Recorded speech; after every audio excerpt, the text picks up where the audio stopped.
Radio Lohgarh 'ਤੇ ਆਪ ਸਭ ਦਾ ਸਵਾਗਤ ਹੈ। ਮੈਂ ਵਰਪਾਲ ਸਿੰਘ ਅਤੇ ਮੇਰੇ ਨਾਲ ਨੇ ਵੀਰ ਗੁਰਪ੍ਰੀਤ ਸਿੰਘ।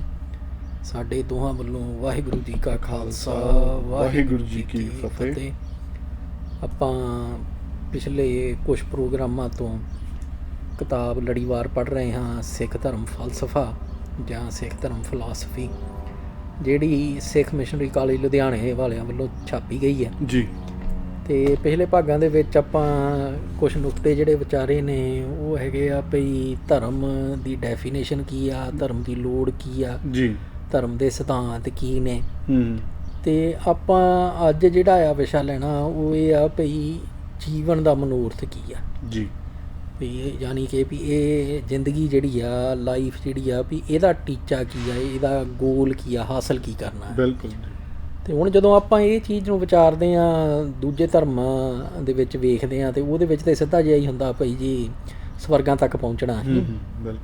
ਅਤੇ ਉਹ ਆਪਾਂ ਨੂੰ ਪਤਾ ਵੀ ਸਿੱਖੀ ਦੇ ਵਿੱਚ ਸਵਰਗ ਨਰਕ ਦਾ ਜਿਹੜਾ ਕੰਸੈਪਟ ਦੂਜੇ ਧਰਮਾਂ ਦੇ ਵਿੱਚ ਆ ਵੀ ਦੂਰ ਕਿਤੇ ਹੋਰ ਦੁਨੀਆ ਆ ਵੀ ਜਿੱਥੇ ਇੱਕ ਸਵਰਗ ਆ ਅਤੇ ਇੱਕ ਨਰਕ ਆ, ਅਤੇ ਉਹ ਸਾਡੇ ਧਰਮ 'ਚ ਹੈ ਨਹੀਂ ਗਾ। ਸਾਡੇ ਧਰਮ ਦੇ ਵਿੱਚ ਤਾਂ ਸਾਫ਼ ਹੀ ਲਿਖਿਆ ਹੋਇਆ ਭਈ ਸਵਰਗ ਨਰਕ ਜਿਹੜੇ ਨੇ ਵੀ ਉਹ ਸਾਡੇ ਕਰਮਾਂ ਦਾ ਕੀਤਾ ਹੋਇਆ ਜੋ ਹੈ ਨਤੀਜਾ, ਫਲ, ਉਹ ਅਸੀਂ ਇਸੇ ਜ਼ਿੰਦਗੀ ਦੇ ਵਿੱਚ ਇੱਥੇ ਹੀ ਭੁਗਤਣਾ। ਬਿਲਕੁਲ। ਅਤੇ ਉਹ ਤੋਂ ਬਾਅਦ ਫਿਰ ਜਿਹੜਾ ਸਵਾਲ ਇਹ ਹੈਗਾ ਵੀ ਫਿਰ ਮੌਤ ਤੋਂ ਬਾਅਦ ਕੀ ਹੁੰਦਾ, ਅਤੇ ਫਿਰ ਜ਼ਿੰਦਗੀ ਦਾ ਜਿਹੜਾ ਹੈਗਾ ਆ ਮਨੋਰਥ ਉਹ ਕੀ ਆ। ਜੀ। ਸੋ ਉਹਦੇ ਬਾਰੇ ਜਿਹੜੀ ਡਿਸਕਸ਼ਨ ਇਸ ਕਿਤਾਬ 'ਚ ਦੇ ਵਿੱਚ ਹੋਈ ਆ ਉਹਨੂੰ ਆਪਾਂ ਅੱਜ ਪੜ੍ਹਦੇ ਹਾਂ ਅਤੇ ਵਿਚਾਰਦੇ ਹਾਂ ਜੀ। ਅਤੇ ਆਓ ਫਿਰ ਆਪਾਂ ਕਰੀਏ ਸ਼ੁਰੂਆਤ। ਜੀ ਬਿਲਕੁਲ ਜੀ। ਅਤੇ ਜੀਵਨ ਮਨੋਰਥ ਦੇ ਵਿੱਚ ਉਹ ਲਿਖਦੇ ਹਨ ਕਿ ਮਨੁੱਖੀ ਜੀਵਨ ਦਾ ਪ੍ਰਯੋਜਨ ਵੱਖ-ਵੱਖ ਮਤਾਂ ਦਾ ਵੱਖਰਾ ਵੱਖਰਾ ਹੈ। ਐਵੋਲਿਊਸ਼ਨ ਭਾਵ ਵਿਕਾਸ ਵਾਲੇ ਆਖਦੇ ਹਨ ਕਿ ਜੀਵਨ ਮਨੋਰਥ ਵਿਕਾਸ ਕਰਨਾ ਹੈ। ਨਾਸਤਕ ਇਹ ਆਖਦੇ ਹਨ eat, drink and B Mary ਭਾਵ ਖਾਓ ਪੀਓ ਅਤੇ ਮੌਜਾਂ ਮਾਣੋ। ਸਮਾਜਵਾਦੀ ਇਹ ਆਖਦੇ ਹਨ ਕਿ ਜੀਵਨ ਪੱਧਰ ਉੱਚਾ ਕਰੋ। ਗੁੱਲੀ ਜੁੱਲੀ ਅਤੇ ਕੁੱਲੀ ਹਰ ਇੱਕ ਮਨੁੱਖ ਮਾਤਰ ਲਈ ਹੋਣੀ ਚਾਹੀਦੀ ਹੈ। ਇਹ ਹੀ ਜੀਵਨ ਮਨੋਰਥ ਹੈ। ਇਸ ਲਈ ਯਤਨ ਕਰੋ। ਵਿਦਵਾਨ ਖੋਜੀਆਂ ਦਾ ਜੀਵਨ ਮਨੋਰਥ ਕੇਵਲ ਖੋਜ ਕਰਨੀ ਹੈ। ਸਰੀਰਕ ਸੁੱਖਾਂ ਲਈ ਨਵੀਆਂ ਘਾਟਾਂ ਖੋਜਾਂ ਖੋਜਣੀਆਂ। ਸਾਂਖ ਅਤੇ ਵੇਦਾਂਤ ਵਾਲਿਆਂ ਦੇ ਆਪਣੇ ਆਪਣੇ ਅੱਡਰੇ ਮੱਤ ਹਨ। ਸਿੱਖ ਨੂੰ ਇਹਨਾਂ ਮਤਾਂ ਨਾਲ ਕੋਈ ਵਾਸਤਾ ਨਹੀਂ।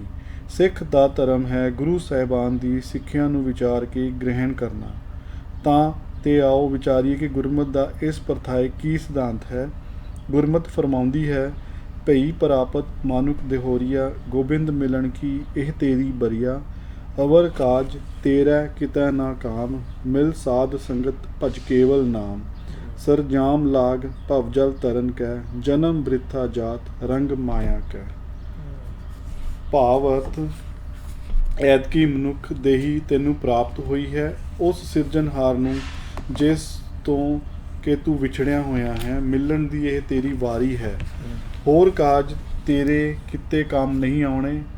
ਸਾਧ ਸੰਗਤ ਵਿੱਚ ਮਿਲ ਕੇ ਕੇਵਲ ਉਹ ਪ੍ਰਭੂ ਦਾ ਨਾਮ ਭਜ ਜਪ। ਹੇ ਜੀਵ ਇਹ ਸੰਸਾਰ ਰੂਪੀ ਸਮੁੰਦਰ ਨੂੰ ਤਰਨ ਦੇ ਆਹਾਰੇ ਲੱਗ ਕਿਉਂਕਿ ਤੇਰਾ ਜਨਮ ਮਾਇਆ ਦੇ ਰੰਗ ਵਿੱਚ ਬ੍ਰਿਥਾ ਜਾ ਰਿਹਾ ਹੈ। ਰਾਈਟ, ਬਿਲਕੁਲ ਜੀ, ਕਿਉਂਕਿ ਜਿਹੜਾ ਸਭ ਕੁਛ ਇਹ ਇਹਨਾਂ ਨੇ ਲਿਖਿਆ ਆ ਜੀ ਅਤੇ ਉਹਦੀ ਸੈਂਸ ਬਣਦੀ ਆ ਪੂਰੀ। ਅਤੇ ਹਰੇਕ ਬੰਦਾ ਜਿਹੜਾ ਆ ਵੀ ਉਹਨੂੰ ਵੀ ਵੱਖਰੇ ਤਰੀਕੇ ਨਾਲ ਵੇਖਦਾ ਅਤੇ ਹਰੇਕ ਧਰਮ ਵੀ ਉਹਨੂੰ ਵੱਖਰੇ ਤਰੀਕੇ ਨਾਲ ਵੇਖ ਰਿਹਾ ਵੀ ਜਿਵੇਂ ਕਿ ਜਦੋਂ ਆਪਾਂ ਸ਼ੁਰੂ ਦੇ ਵਿੱਚ ਗੱਲ ਕੀਤੀ ਆ ਵੀ ਸਵਰਗਾਂ ਨਰਕਾਂ ਦੀ। ਜੀ ਜੀ। ਹੁਣ ਜਿਹੜੀਆਂ ਚੀਜ਼ਾਂ ਇਸਲਾਮ ਦੇ ਵਿੱਚ ਕਰਨ ਦੇ ਨਾਲ ਤੁਸੀਂ ਸਵਰਗਾਂ 'ਚ ਪਹੁੰਚਦੇ ਆ ਜੀ, ਉਹੋ ਹੀ ਚੀਜ਼ਾਂ ਵੀ ਜੇ ਤੁਸੀਂ ਹਿੰਦੂ ਮੱਤ ਦੇ ਵਿੱਚ ਕਰੋਗੇ ਤਾਂ ਤੁਸੀਂ ਨਰਕਾਂ ਦੇ ਭਾਗੀਦਾਰ ਬਣਦੇ ਆ। ਜੀ। ਮਿਸਾਲ ਦੇ ਤੌਰ ਦੇ ਉੱਤੇ ਭਈ ਜਦੋਂ ਈਦ ਦੇ ਉੱਤੇ ਦੂਸਰੇ ਮੁਸਲਿਮ ਵੀਰ ਭੈਣ ਜਿਹੜੇ ਨੇ ਵੀ ਉਹ ਬੱਕਰਾ ਵੱਢਦੇ ਨੇ ਜੀ ਜਾਂ ਗਾਂ ਦੀ ਬਲੀ ਦਿੰਦੇ ਨੇ ਜੀ। ਅਤੇ ਉਹ ਸਾਰਾ ਕੁਛ ਜਿਹੜਾ ਆ ਵੀ ਜੇ ਇਹਦੇ ਵਿੱਚ ਹਿੰਦੂ ਮੱਤ ਦੇ ਵਿੱਚ ਤੁਸੀਂ ਕਰੋਗੇ ਬਾਹਮਣ ਦੇ ਕੋਲ, ਅਤੇ ਉਹ ਫਿਰ ਤੁਹਾਨੂੰ ਨਰਕਾਂ 'ਚ ਲੈ ਕੇ ਜਾਊਗਾ, ਖਾਸ ਤੌਰ 'ਤੇ ਗਾਂ ਦੀ ਬਲੀ ਜਿਹੜੀ ਦੇਣੀ ਹੈ। ਤੇ ਉਹੋ ਹੀ ਚੀਜ਼ਾਂ ਜਿਹੜੀਆਂ ਹੈਗੀਆਂ ਵੀ ਜਿੱਦਾਂ ਵੀ ਈਸਾਈਆਂ ਦੇ ਵਿੱਚ ਵੀ ਸੂਰ ਵੱਢਣਾ ਜਿਹੜਾ ਆ ਵੀ ਉਹ ਕੋਈ ਗੱਲ ਵੱਡੀ ਨਹੀਂ ਗੀ, ਪਰ ਯਹੂਦੀਆਂ ਦੇ ਵਿੱਚ ਤੇ ਮੁਸਲਮਾਨਾਂ ਦੇ ਵਿੱਚ ਸੂਰ ਵੱਢਣਾ ਜਿਹੜਾ ਆ ਵੀ ਉਹ ਨਰਕਾਂ ਦਾ ਭਾਗੀਦਾਰ ਬਣਾਉਂਦਾ ਸਾਨੂੰ।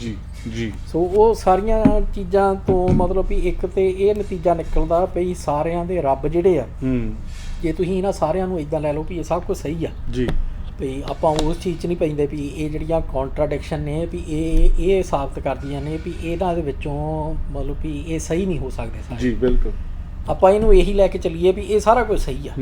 ਸੋ ਉਹਦਾ ਮਤਲਬ ਫਿਰ ਇਹ ਹੋ ਜਾਂਦਾ ਆ ਵੀ ਜਿਹੜਾ ਈਸਾਈਆਂ ਦਾ ਸਵਰਗ ਨਰਕ ਆ ਉਹ ਵੱਖਰਾ ਆ ਜੀ, ਈਸਾਈਆਂ ਦਾ ਰੱਬ ਵੱਖਰਾ ਆ, ਮੁਸਲਮਾਨਾਂ ਦਾ ਸਵਰਗ ਨਰਕ ਤੇ ਰੱਬ ਵੱਖਰੇ ਆ, ਦੂਸਰੇ ਯਹੂਦੀਆਂ ਦਾ ਰੱਬ ਤੇ ਸਵਰਗ ਨਰਕ ਵੱਖਰੇ ਨੇ ਜੀ, ਹਿੰਦੂਆਂ ਦੇ ਜਿਹੜੇ 33 ਕਰੋੜ ਦੇਵੀ ਦੇਵਤੇ ਨੇ ਤੇ ਸਵਰਗ ਨਰਕ ਨੇ ਉਹ ਵੱਖਰੇ ਨੇ। ਬਿਲਕੁਲ, ਯਾਨੀ ਕਿ ਸਾਰੇ ਜਿਹੜੇ ਆ ਵੀ ਉਹ ਵੱਖਰੇ ਨਿਜ਼ਾਮ ਬਣ ਜਾਂਦੇ ਆ ਤੇ ਫਿਰ ਦੁਨੀਆ ਤੇ ਜਿਹੜੀ ਮਨੁੱਖਤਾ ਆ ਵੀ ਉਹਨੂੰ ਤੁਸੀਂ ਚਿੱਤਰ ਕੇ ਵੇਖੋ ਵੀ ਕਿੱਦਾਂ ਦੇ ਬਣਦੇ। ਬਿਲਕੁਲ, ਫਿਰ ਉਹਦੇ ਵਿੱਚ ਵੀ ਇਹ ਸਾਰਾ ਕੁਝ ਜਿਹੜਾ ਹੈਗਾ ਆ ਵੀ ਉਹ ਇੱਦਾਂ ਲੱਗਣ ਲੱਗ ਪੈਂਦਾ ਵੀ ਅੱਛਾ ਵੀ ਮਤਲਬ ਵੀ ਸਾਰਿਆਂ ਦੀਆਂ ਦੁਕਾਨਾਂ ਖੁੱਲੀਆਂ ਨੇ ਤੇ ਉਹ ਜਿਹੜੀ ਹੋੜ ਲੱਗੀ ਹੋਈ ਆ ਵੀ ਹਾਂਜੀ ਠੀਕ ਆ ਵੀ ਕਿੰਨਿਆਂ ਨੂੰ ਤੁਸੀਂ ਮੁਸਲਮਾਨ ਬਣਾ ਲੈਂਦੇ ਆ, ਕਿੰਨਿਆਂ ਨੂੰ ਤੁਸੀਂ ਈਸਾਈ ਬਣਾ ਲੈਂਦੇ ਆ, ਕਿੰਨਿਆਂ ਨੂੰ ਤੁਸੀਂ ਹਿੰਦੂ ਬਣਾ ਲੈਂਦੇ ਆ। ਉਹ ਸਾਰਾ ਕੁਝ ਜਿਹੜਾ ਆ ਵੀ ਉਹ ਇੱਦਾਂ ਆ ਵੀ ਜਿੱਦਾਂ ਕਸਟਮਰ ਜਿਹੜੇ ਆ ਗਾਹਕ ਵੀ ਉਹ ਆਪਣੀ ਦੁਕਾਨ ਦੇ ਵਿੱਚ ਲਿਆਉਣ ਲਈ ਵੀ ਮਤਲਬ ਵੀ ਜਦੋਜਹਿਦ ਚੱਲ ਰਹੀ ਆ। ਸੋ ਉਹਦੇ ਵਿੱਚ ਕਿਤੇ ਵੀ ਮਤਲਬ ਇਹਨਾਂ ਚੋਂ ਕੋਈ ਵੀ ਧਰਮ ਜਿਹੜਾ ਆ ਉਹ ਇਹ ਨਹੀਂ ਕਹਿ ਰਿਹਾ ਵੀ ਸਾਰੀ ਮਨੁੱਖਤਾ ਜਿਹੜੀ ਆ ਵੀ ਉਹ ਇੱਕ ਬਰਾਬਰ ਆ। ਬਿਲਕੁਲ, ਤੇ ਉਹਨਾਂ ਸਾਰਿਆਂ ਦੇ ਭਲੇ ਲਈ ਕੰਮ ਕਰਨਾ ਜਿਹੜਾ ਆ ਉਹ ਜ਼ਰੂਰੀ, ਉਹ ਅਸਲ ਵਰਚੂ ਆ। ਬਿਲਕੁਲ, ਪੁੰਨ ਆ। ਬਿਲਕੁਲ, ਤੇ ਉਹ ਸਵਾਏ ਸਿੱਖਾਂ ਤੋਂ। ਸੋ ਇਹਦਾ ਮਤਲਬ ਆ ਵੀ ਸਿੱਖ ਧਰਮ ਜਦੋਂ ਇਹ ਕਹਿੰਦਾ ਆ ਵੀ ਇੱਕੋ ਰੱਬ ਆ ਜੀ, ਉਹਦਾ ਮਤਲਬ ਵਾਕਈ ਇਹ ਆ ਵੀ ਰੱਬ ਇੱਕੋ ਹੀ ਆ। ਬਿਲਕੁਲ, ਉਹ ਭਾਵੇਂ ਮੁਸਲਮਾਨ, ਭਾਵੇਂ ਈਸਾਈ, ਭਾਵੇਂ ਕੋਈ ਵੀ, ਭਾਵੇਂ ਧਰਮ ਅਜੇ ਜਿਹੜਾ ਆ ਵੀ ਉਹਨੇ ਜਨਮ ਵੀ ਨਹੀਂ ਲਿਆ ਜੀ, ਉਹ ਰੱਬ ਇੱਕੋ ਹੀ ਰਹਿਣਾ ਹੈ। ਬਿਲਕੁਲ, ਅਕਾਲ ਪੁਰਖ ਜਿਹੜਾ ਆ ਉਹ ਇੱਕੋ ਹੀ ਆ। ਬਿਲਕੁਲ, ਸ਼ੁਰੂ ਤੋਂ ਲੈ ਕੇ ਤੇ ਜਦੋਂ ਤੱਕ ਲੁਕਾਈ ਸਾਰੀ ਜਿਹੜੀ ਆ ਵੀ ਕਾਇਮ ਰਹਿਣੀ ਆ, ਉਹ ਤੋਂ ਬਾਅਦ ਤੱਕ ਵੀ ਜਦੋਂ ਲੁਕਾਈ ਖਤਮ ਵੀ ਹੋ ਜਾਵੇ ਰੱਬ ਜਿਹੜਾ ਆ ਵੀ ਉਹਨੇ ਉਹੀ ਰਹਿਣਾ ਅਕਾਲ ਮੂਰਤੀ। ਤੇ ਉਹ ਸਾਰਾ ਕੁਝ ਜਿਹੜਾ ਆ ਵੀ ਇਹ ਇੱਕ ਪੁਆਇੰਟ ਆਫ ਡਿਫਰੈਂਸ ਜਿਹੜਾ ਆ ਵੀ ਜਾਂ ਜਿਹੜਾ ਵਖਰੇਵਾਂ ਆ ਜੀ, ਭਈ ਇਹਨੂੰ ਸਮਝਣਾ ਜਿਹੜਾ ਆ ਵੀ ਉਹ ਬਹੁਤ ਜ਼ਰੂਰੀ ਆ। ਤਾਂ ਹੀ ਸਾਨੂੰ ਪਤਾ ਲੱਗਣਾ ਭਈ ਕਿੱਥੇ ਜਿਹੜੀ ਆ ਵੀ ਜਿਹੜੇ ਰਾਹ ਨੇ ਵੀ ਉਹ ਵੱਖਰੇ ਹੁੰਦੇ। ਬਿਲਕੁਲ, ਕਿੱਥੇ ਵੀ ਜਿਹੜਾ ਪੁੱਠਾ ਮੋੜ ਲਿਆ ਹੋਇਆ ਮਨੁੱਖਤਾ ਨੇ ਵੀ ਉਹਨੂੰ ਸਹੀ ਪਾਸੇ ਨੂੰ ਜਾਣ ਲਈ ਵੀ ਮੋੜ ਕਿੱਥੋਂ, ਮਤਲਬ ਰਾਹ ਆਪਣਾ ਜਿਹੜਾ ਸਹੀ ਕਿੱਥੋਂ ਕਰਨਾ ਪੈਣਾ। ਬਿਲਕੁਲ, ਸੋ ਉਹ ਚੀਜ਼ਾਂ ਜਿਹੜੀਆਂ ਆ ਉਹ ਬਿਲਕੁਲ ਵਿਚਾਰਨੀਆਂ ਪੈਣੀਆਂ। ਔਰ ਇਹਦੇ ਵਿੱਚ ਹੀ ਫਿਰ ਜਿਹੜਾ ਜੀਵਨ ਮਨੋਰਥ ਦੀ ਗੱਲ ਆਉਂਦੀ ਆ, ਉਹਦੇ ਵਿੱਚ ਜਿਹੜਾ ਇਹਨਾਂ ਨੇ ਗੁਰਬਾਣੀ ਦਾ ਜਿਹੜਾ ਆ ਵੀ ਉਹ ਕੋਟੇਸ਼ਨ ਲਈ ਆ ਜੀ, ਭਈ ਭਾਈ ਪ੍ਰਾਪਤ ਮਾਨਖ ਦੇਹਰੀਆ ਗੋਬਿੰਦ ਮਿਲਣ ਕੀ ਇਹ ਤੇਰੀ ਬਰੀਆ ਜੀ। ਤੇ ਇਹ ਤੋਂ ਪਹਿਲਾਂ ਵੀ ਨਾ ਜਿਹੜਾ ਸ਼ੁਰੂ ਦੇ ਵਿੱਚ ਹੀ ਗੁਰੂ ਗ੍ਰੰਥ ਸਾਹਿਬ ਦੇ ਭਈ ਆ ਜਾਂਦਾ ਆ ਭਈ ਜਦੋਂ ਗੁਰੂ ਪਾਤਸ਼ਾਹ ਕਹਿੰਦੇ ਨੇ ਵੀ ਕਿਵ ਸਚਿਆਰਾ ਹੋਈਆ ਕਿਵ ਕੂੜਾ ਟੁੱਟੇ ਪਾਲ, ਹੁਕਮ ਰਜਾਈ ਚੱਲਣਾ ਨਾਨਕ ਲਿਖਿਆ ਨਾਲ। ਉਹ ਜੀਵਨ ਮਨੋਰਥ ਦਾ ਜਿਹੜਾ ਆ ਨਾ ਵੀ ਵੱਲ ਨੂੰ ਇਸ਼ਾਰਾ ਜਿਹੜਾ ਆ ਵੀ ਉਹ ਬੜਾ ਸਿੱਧਾ ਕਰ ਦਿੰਦਾ ਵੀ ਨੀ ਰੱਖ ਦਿੰਦਾ ਉਹ ਸ਼ਬਦ ਜਿਹੜਾ ਭਈ ਜਿਹੜਾ ਹੈਗਾ ਆ ਵੀ ਇਹ ਸਾਰਾ ਕੁਝ ਜਿਹੜਾ ਆ ਵੀ ਇਹਦਾ ਮਨੋਰਥ ਇਹ ਹੀ ਆ ਭਈ ਜਿਹੜੀ ਰੱਬ ਦੀ ਰਜ਼ਾ ਆ ਵੀ ਉਹਦੇ ਵਿੱਚ ਚੱਲਣਾ, ਉਹਦੇ ਹੁਕਮ ਦੇ ਵਿੱਚ ਰਹਿ ਕੇ ਰੱਬ ਦੀ ਰਜ਼ਾ ਦੇ ਵਿੱਚ ਆਪਣਾ ਜੀਵਨ ਜੀਣਾ ਜਿਹੜਾ ਆ ਭਈ ਉਹ ਹੀ ਸਾਨੂੰ ਭਈ ਉਹ ਤੋਂ ਇਲਾਵਾ ਹੋਰ ਕੋਈ ਸਾਨੂੰ ਟੀਚਾ ਮਿੱਥਣੇ ਦੀ ਲੋੜ ਨਹੀਂ ਭਈ ਮੈਂ ਸਵਰਗਾਂ 'ਚ ਜਾਣਾ ਮੈਂ ਤਾਂ ਕਰਕੇ ਆਹ ਕਰ ਰਿਹਾ ਤੇ ਜਾਂ ਮੈਂ ਵੀ ਨਰਕਾਂ ਦਾ ਭਾਗੀਦਾਰ ਬਣ ਗਿਆ ਹੁਣ ਮੈਂ ਆਹ ਕਰ ਲਵਾਂ ਤੇ ਫਿਰ ਮੈਂ ਜਿਹੜਾ ਆ ਵੀ ਉਹ ਪੁਆਇੰਟ ਜਿਹੜੇ ਮੇਰੇ ਆ ਵੀ ਉਹ ਆਪਣੇ ਵਧਾ ਕੇ ਤੇ ਮੈਂ ਸਵਰਗਾਂ ਜੋਗਾ ਜਿਹੜਾ ਹੋ ਜਾਣਾ। ਨਹੀਂ ਭਾਜੀ, ਬਿਲਕੁਲ ਤੁਹਾਡੀ ਗੱਲ ਬਿਲਕੁਲ ਦਰੁਸਤ ਆ। ਹੁਣ ਜਦੋਂ ਗੱਲ ਹੋਈ ਹੈ ਨਾ, ਜਦੋਂ ਅਸੀਂ ਜੀਵਨ ਮਨੋਰਥ ਨੂੰ ਵਿਚਾਰਨਾ ਆ, ਤੁਹਾਡਾ ਮਨੋਰਥ ਕੀ ਆ, ਤੁਹਾਡਾ ਉਦੇਸ਼ ਕੀ ਆ, ਤੁਹਾਡਾ ਟੀਚਾ ਕੀ ਹੈਗਾ ਆ। ਹੁਣ ਟੀਚਾ ਮਿੱਥਣ ਲਈ ਪਿੱਛੇ ਕੋਈ ਨਾ ਕੋਈ ਥਿਊਰੀ ਤਾਂ ਚਾਹੀਦੀ ਹੈ।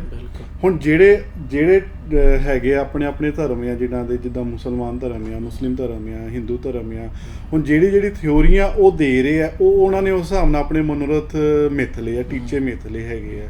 ਤੇ ਉਹਦੇ ਵਿੱਚ ਹੁਣ ਗੱਲ ਜਿਹੜੀ ਸਮਝਣ ਵਾਲੀ ਇਹ ਹੈ ਕਿ ਜਿੱਦਾਂ ਆਪ ਜੀ ਨੇ ਵੀ ਹੁਣ ਜ਼ਿਕਰ ਕੀਤਾ ਹੈ ਕਿ ਇਹ ਕਿੱਦਾਂ ਹੋ ਸਕਦਾ ਹੈ ਕਿ ਇੱਕ ਰੱਬ ਆ ਉਹ ਅਲੱਗ-ਅਲੱਗ ਥਿਊਰੀਆਂ ਕਿੱਦਾਂ ਦੇ ਸਕਦਾ ਆ, ਕਿ ਇੱਕ ਰੱਬ ਜਿਹੜਾ ਮੁਸਲਮਾਨਾਂ ਨੂੰ ਅਲੱਗ ਥਿਊਰੀ ਦੇ ਰਿਹਾ ਆ, ਹਿੰਦੂਆਂ ਨੂੰ ਉਹਦੀ ਆਪੋਜ਼ਿਟ ਥਿਊਰੀ ਦੇ ਰਿਹਾ ਆ, ਕ੍ਰਿਸਚੀਅਨਸ ਨੂੰ ਜਾਂ ਯਹੂਦੀਆਂ ਨੂੰ ਡਿਫਰੈਂਟ ਥਿਊਰੀ ਦੇ ਰਿਹਾ ਆ। ਤੇ ਉਹ ਤੋਂ ਇੱਕ ਗੱਲ ਤਾਂ ਕਲੀਅਰ ਹੈ ਕਿ ਇਹ ਸਾਰੀਆਂ ਥਿਊਰੀਆਂ ਇਹਨਾਂ ਦੀ ਆਪ ਦੀਆਂ ਘੜੀਆਂ ਹੋਈਆਂ, ਆਪਣੇ ਆਪ ਨੂੰ ਜਸਟੀਫਾਈ ਕਰਨ ਲਈ ਜਾਂ ਆਪਣੇ ਉਹਨਾਂ ਹਾਲਾਤਾਂ ਨੂੰ ਜਸਟੀਫਾਈ ਕਰਨ ਲਈ ਆਪਣੇ ਆਪ ਇਹਨਾਂ ਨੇ ਥਿਊਰੀਆਂ ਘੜੀਆਂ ਹੋਈਆਂ ਆ।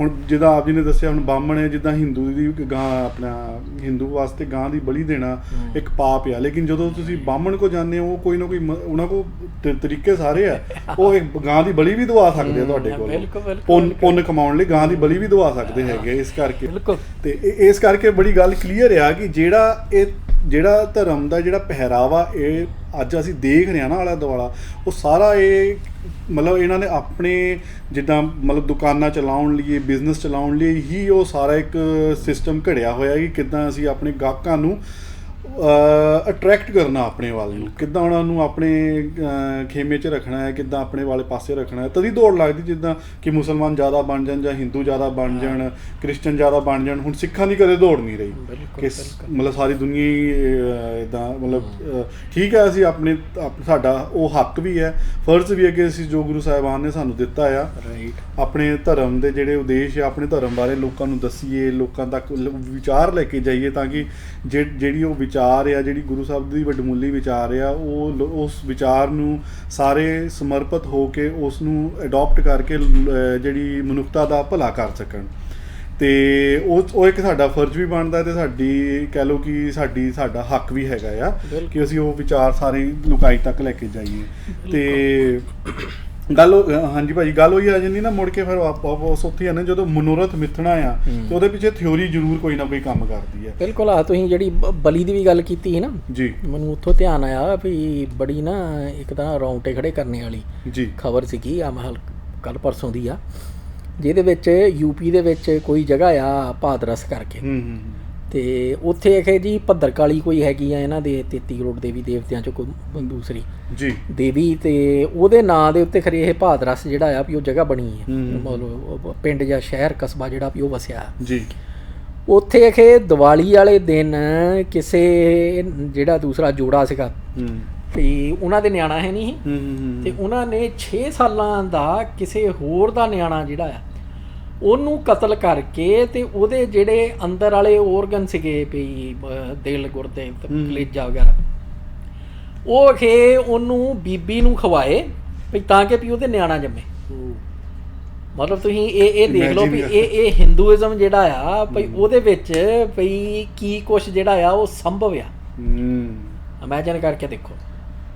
ਬਿਲਕੁਲ ਜੀ, ਬਿਲਕੁਲ। ਇਹ ਤਾਂ ਬੜਾ ਖਤਰਨਾਕ ਤੇ ਇੱਕ ਕਹਿ ਲਓ ਮਤਲਬ ਵੀ ਤੁਸੀਂ ਮਨੁੱਖਤਾ, ਇਹਨੂੰ ਮਨੁੱਖ ਵੀ ਕਹਿਣਾ ਜਿਹੜਾ ਆ, ਮਨੁੱਖਤਾ ਕਹਿਣਾ, ਤੇ ਉਹੋ ਹੀ ਕਹਿ ਲਓ ਵੀ ਇੱਕ ਤਰ੍ਹਾਂ ਨਾਲ ਆਪਣੇ ਆਪ ਦੇ ਵਿੱਚ ਭਈ ਘਿਨਾਉਣਾ ਕੰਮ ਆ ਜਾਂ ਇੰਪੋਸੀਬਲ ਜਿਹਾ ਆ ਭਈ ਇਹ ਕਿਵੇਂ ਹੋ ਸਕਦੇ ਆ ਮਨੁੱਖ ਇਹ ਵੀ, ਜਾਂ ਇਹ ਧਰਮ ਜਿਹੜਾ ਆ ਵੀ ਇਹ ਕਿਵੇਂ ਇਹ ਵੀ ਕਿਹੜੇ ਬੰਦੇ ਨੇ ਵੀ ਜਿਹੜੇ ਆਹ ਸਾਰਾ ਕੁਝ ਜਿਹੜਾ ਆ ਵੀ ਉਹਦੇ ਵਿੱਚ ਧਰਮ ਦਾ ਹਿੱਸਾ ਜਿਹੜਾ ਵੀ ਉਹਨੂੰ ਬਣਾਉਂਦੇ ਨੇ। ਬਿਲਕੁਲ।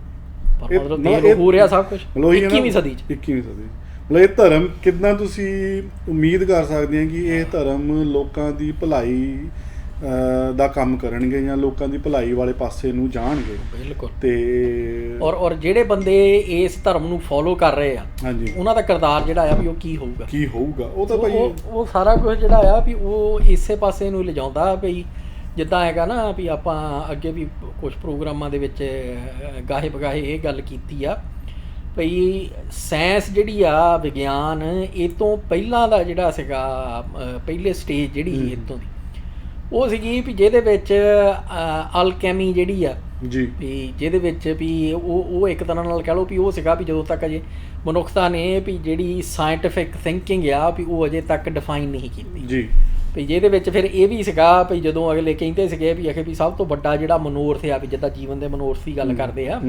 ਵੀ ਵਿਗਿਆਨ ਦਾ ਮਨੋਰਥ ਕੀ ਆ, ਜਿਹੜੀ ਉਸ ਵੇਲੇ ਸਾਇੰਸ ਹੁੰਦੀ ਸੀ ਉਹ ਹੁੰਦੀ ਸੀ ਜੀ ਅਲਕੈਮੀ ਜਿਹੜੀ ਆ, ਤੇ ਉਹਦੇ ਵਿੱਚ ਇਹ ਹੁੰਦਾ ਸੀ ਭਈ ਲੋਹੇ ਤੋਂ ਸੋਨਾ ਬਣਾ ਦੇਣਾ ਜਾਂ ਕਿਸੇ ਵੀ ਧਾਤ ਨੂੰ ਵੀ ਸੋਨੇ ਦੇ ਵਿੱਚ ਬਦਲ ਦੇਣਾ ਜਿਹੜਾ ਆ ਵੀ ਉਹ ਬਸ ਜੀ ਵੀ ਉਹ ਅਲਟੀਮੇਟ ਆ, ਸਭ ਤੋਂ ਉੱਚਾ ਜਿਹੜਾ ਆ ਵੀ ਉਹ ਤੋਂ ਵੱਧ ਹੋਰ ਕੁਝ ਨਹੀਂ ਹੈਗਾ ਜੀ। ਤੇ ਉਹਦੇ ਵਿੱਚ ਫਿਰ ਜਿਹੜੇ ਫਾਰਮੂਲੇ ਆ ਨਾ, ਜੇ ਅੱਜ ਵੀ ਤੁਸੀਂ ਸਰਚ ਮਾਰੋ ਤੇ ਤੁਹਾਨੂੰ ਕਈ ਕੁਝ ਲੱਭ ਪੈਣਾ, ਲਾਇਬ੍ਰੇਰੀ ਵੇਖ ਲਓ ਜਾਂ ਗੂਗਲ ਦੇ ਉੱਤੇ ਮਾਰ ਲਓ। ਉਹ ਅਲਕੈਮੀ ਜਿਹੜੀ ਆ ਉਹ ਮੁਸਲਮਾਨਾਂ ਦੀ ਅੱਡ ਸੀ, ਈਸਾਈਆਂ ਦੀ ਅੱਡ ਸੀਗੀ, ਜਿਹੜੇ ਯੂਨਾਨੀ ਆ ਉਹਨਾਂ ਦੀ ਅੱਡ ਸੀ, ਹਿੰਦੂਆਂ ਦੀ ਅੱਡ ਸੀ, ਤੇ ਹੋਰ ਸਾਰੇ ਜਿੰਨੀਆਂ ਵੀ ਸਭਤਾਵਾਂ ਸਾਰਿਆਂ ਦੀ ਆਪਣੀ ਆਪਣੀ ਵੀ ਅਲਕੈਮੀ ਜਿਹੜੀ ਆ ਵੀ ਉਹਦੇ ਫਾਰਮੂਲੇ ਹੈਗੇ ਜੀ। ਉਹਦੇ ਵਿੱਚ ਜਦੋਂ ਤੁਸੀਂ ਨਾ ਵੀ ਜਿਹੜੀ ਹਾਸੇ ਵਾਲੀ ਗੱਲ ਹੈ ਇਹਦੇ ਵਿੱਚ ਵੀ ਜਦੋਂ ਤੁਸੀਂ ਪੜ੍ਹਦੇ ਆ ਵੀ ਅੱਛਾ ਵੀ ਕੀ ਫਾਰਮੂਲੇ ਸੀਗੇ ਆ ਜਿੱਦਾਂ ਹੈਗਾ ਨਾ ਵੀ ਇਹ ਵੀ ਆ ਨਿਆਣਾ ਜੰਮਣੇ ਵਾਲਾ ਜੀ ਵੀ ਜੇ ਨਿਆਣਾ ਜੰਮਣਾ ਆ ਤਾਂ ਕਿਸੇ ਹੋਰ ਦਾ ਨਿਆਣਾ ਮਾਰ ਕੇ ਉਹਦੇ ਜਿਹੜੇ ਅੰਗ ਆ Internal ਵੀ organ ਉਹ ਤੁਸੀਂ ਅਗੇ ਵੀ ਇੰਟਰਨਲ ਆਰਗਨ ਜਿਹੜੇ ਆ ਵੀ ਉਹ ਤੁਸੀਂ ਖਾਓ ਤਾਂ ਇਹੋ ਜਿਹੇ ਫਾਰਮੂਲੇ ਸੀ ਵੀ ਜਿਹਦੇ ਵਿੱਚ ਉਹ ਕਹਿੰਦੇ ਸੀਗੇ ਵੀ ਇਹ ਵੀ ਜੀ ਆ ਇੰਨਾ ਆ ਲੈ ਕੇ ਇੰਨਾ ਆ ਲੈ ਕੇ ਇੰਨਾ ਆ ਲੈ ਕੇ ਉਹਦੇ ਵਿੱਚ ਆ ਫਲਾਣੇ ਪਰਿੰਦੇ ਦਾ ਜਿਹੜਾ ਪਰ ਆ ਉਹ ਮਿਲਾ ਕੇ ਤੇ ਉਹ ਸਾਰਾ ਕੁਝ ਜਿਹੜਾ ਵੀ ਜੋ ਬਣੂਗਾ ਉਹਦੇ ਨਾਲ ਫਿਰ ਇੱਕ ਪੱਥਰ ਬਣਨਾ ਪਾਰਸ ਵੀ ਜਿਹਨੂੰ ਤੁਸੀਂ ਕਿਸੇ ਵੀ ਧਾਤ ਨਾਲ ਛੁਆਤਾ ਤੇ ਬਸ ਫਿਰ ਉਹ ਸੋਨਾ ਬਣ ਜਾਣਾ ਸੋ ਮਤਲਬ ਉਹ ਹਾਸੇ ਵਾਲੀਆਂ ਗੱਲਾਂ ਹੀ ਆ ਬਿਲਕੁਲ ਹਾਸੇ ਵਾਲੀ ਕਿਉਂਕਿ ਹੁਣ ਅੱਜ ਸਾਨੂੰ ਪਤਾ ਆ ਵੀ ਸਾਇੰਟੀਫਿਕ ਥਿੰਕਿੰਗ ਜਿਹੜੀ ਆ ਉਹਨੇ ਬਹੁਤ ਕੁਝ ਕਲੀਅਰ ਕਰ ਦਿੱਤਾ ਵੀ ਆਲਾ ਦੁਆਲਾ ਕੰਮ ਕਿੱਦਾਂ ਕਰਦਾ ਬਿਲਕੁਲ ਸੋ ਉੱਥੋਂ ਫਿਰ ਆਹ ਚੀਜ਼ਾਂ ਜਿਹੜੀਆਂ ਉਹ ਹਾਸੋਹੀਣੀਆਂ ਤੇ ਜਿਹੜੀਆਂ ਇਰੈਸ਼ਨਲ ਜਿਹੜੀਆਂ ਆ ਵੀ ਗੈਰ ਵਿਗਿਆਨਕ ਜਾਂ ਕਹਿ ਲਓ ਵੀ ਗੈਰ ਤਾਰਕਿਕ ਜਿਹੜੀਆਂ ਆ ਉਹ ਬਣ ਜਾਂਦੀਆਂ ਬਿਲਕੁਲ ਤੇ ਉਹ ਫਿਰ ਉਹ ਜਾਂ ਹਾਸਾ ਆਉਂਦਾ ਜਾਂ ਤੇ ਜਾਂ ਫਿਰ ਤੁਹਾਨੂੰ ਆ ਰੋਣਾ ਆਉਂਦਾ ਹੈ ਬਿਲਕੁਲ ਉਹ ਚੀਜ਼ਾਂ ਸਮਝਣ ਵਾਲੀਆਂ ਵੀ ਕਿਉਂਕਿ ਇੱਕ ਵਾਰੀ ਜਦੋਂ ਤੁਹਾਡੀ ਸੋਚ ਸ਼ਕਤੀ ਜਿਹੜੀ ਆ ਜਾਂ ਸੋਚ ਦਾ ਦਾਇਰਾ ਜਿਹੜਾ ਆ ਜੀ ਵੀ ਜਦੋਂ ਉਹ ਸਹੀ ਹੋ ਗਿਆ ਜੀ ਫਿਰ ਉਹਦੇ ਅੰਦਰ ਜੋ ਤੁਸੀਂ ਸੋਚਣਾ ਆ ਉਹਦੇ ਵਿੱਚ ਗਲਤੀ ਦੀ ਗੁੰਜਾਇਸ਼ ਜਿਹੜੀ ਆ ਉਹ ਘਟਦੀ ਰਹਿੰਦੀ ਠੀਕ ਹੈ ਸਹੀ ਗੱਲ ਹੈ ਜੀ ਤੇ ਅੱਗੇ ਉਹ ਲਿਖਦੇ ਹਨ ਜਿਨ੍ਹਾਂ ਲੋਕਾਂ ਨੇ ਮਨੁੱਖਾ ਜੀਵਨ ਦਾ ਮਨੋਰਥ ਖਾਣਾ ਪੀਣਾ ਹੱਸਣਾ ਸੌਣਾ ਹੀ ਮਿੱਥ ਲਿਆ ਹੈ ਉਹ ਇਹ ਭੁੱਲ ਗਏ ਕਿ ਮਨੁੱਖ ਦੀ ਹਸਤੀ ਕੀ ਹੈ ਜੇ ਇੱਕ ਮਨੁੱਖ ਦੀ ਹਸਤੀ ਉਸ ਦੇ ਸਰੀਰ ਦੇ ਨਾਸ਼ ਹੋ ਜਾਣ ਨਾਲ ਅੰਤ ਹੋ ਜਾਣੀ ਹੋਵੇ ਤਾਂ ਇਹ ਸਮਝਿਆ ਜਾ ਸਕਦਾ ਹੈ ਮਨੁੱਖਾ ਸਰੀਰ ਜਿੰਨਾ ਚਿਰ ਹੈ ਉਨਾ ਚਿਰ ਜਿਹੜੇ ਵਿਸ਼ੇ ਸਰੀਰ ਨੂੰ ਆਨੰਦਦਾਇਕ ਪ੍ਰਤੀਤ ਹੁੰਦੇ ਹਨ ਉਹ ਜਿੰਨੇ ਹੋ ਸਕਣ ਭੋਗੇ ਜਾਣ ਚਾਰ ਵਾਕੀਏ ਮਤ ਵਾਲੇ ਮਨੁੱਖਾ ਜੀਵਨ ਦਾ ਐਸਾ ਮਨੋਰਥ ਹੀ ਮੰਨਦੇ ਸਨ ਪਰ ਗੁਰਮਤਿ ਅਨੁਸਾਰ ਮਨੁੱਖਾ ਹਸਤੀ ਸਰੀਰ ਦੇ ਨਾਸ਼ ਹੋ ਜਾਣ ਨਾਲ ਖਤਮ ਨਹੀਂ ਹੋ ਜਾਂਦੀ ਸਿੱਖ ਸਤਿਗੁਰੂਆਂ ਅਨੁਸਾਰ ਸੰਸਾਰ ਦੀ ਸਾਰੀ ਖੇਡ ਹੀ ਰਚਨਾ ਇੱਕ ਚੇਤਨ ਸੱਤਾ ਅਕਾਲ ਪੁਰਖ ਤੋਂ ਹੋਣੀ ਮੰਨੀ ਗਈ ਹੈ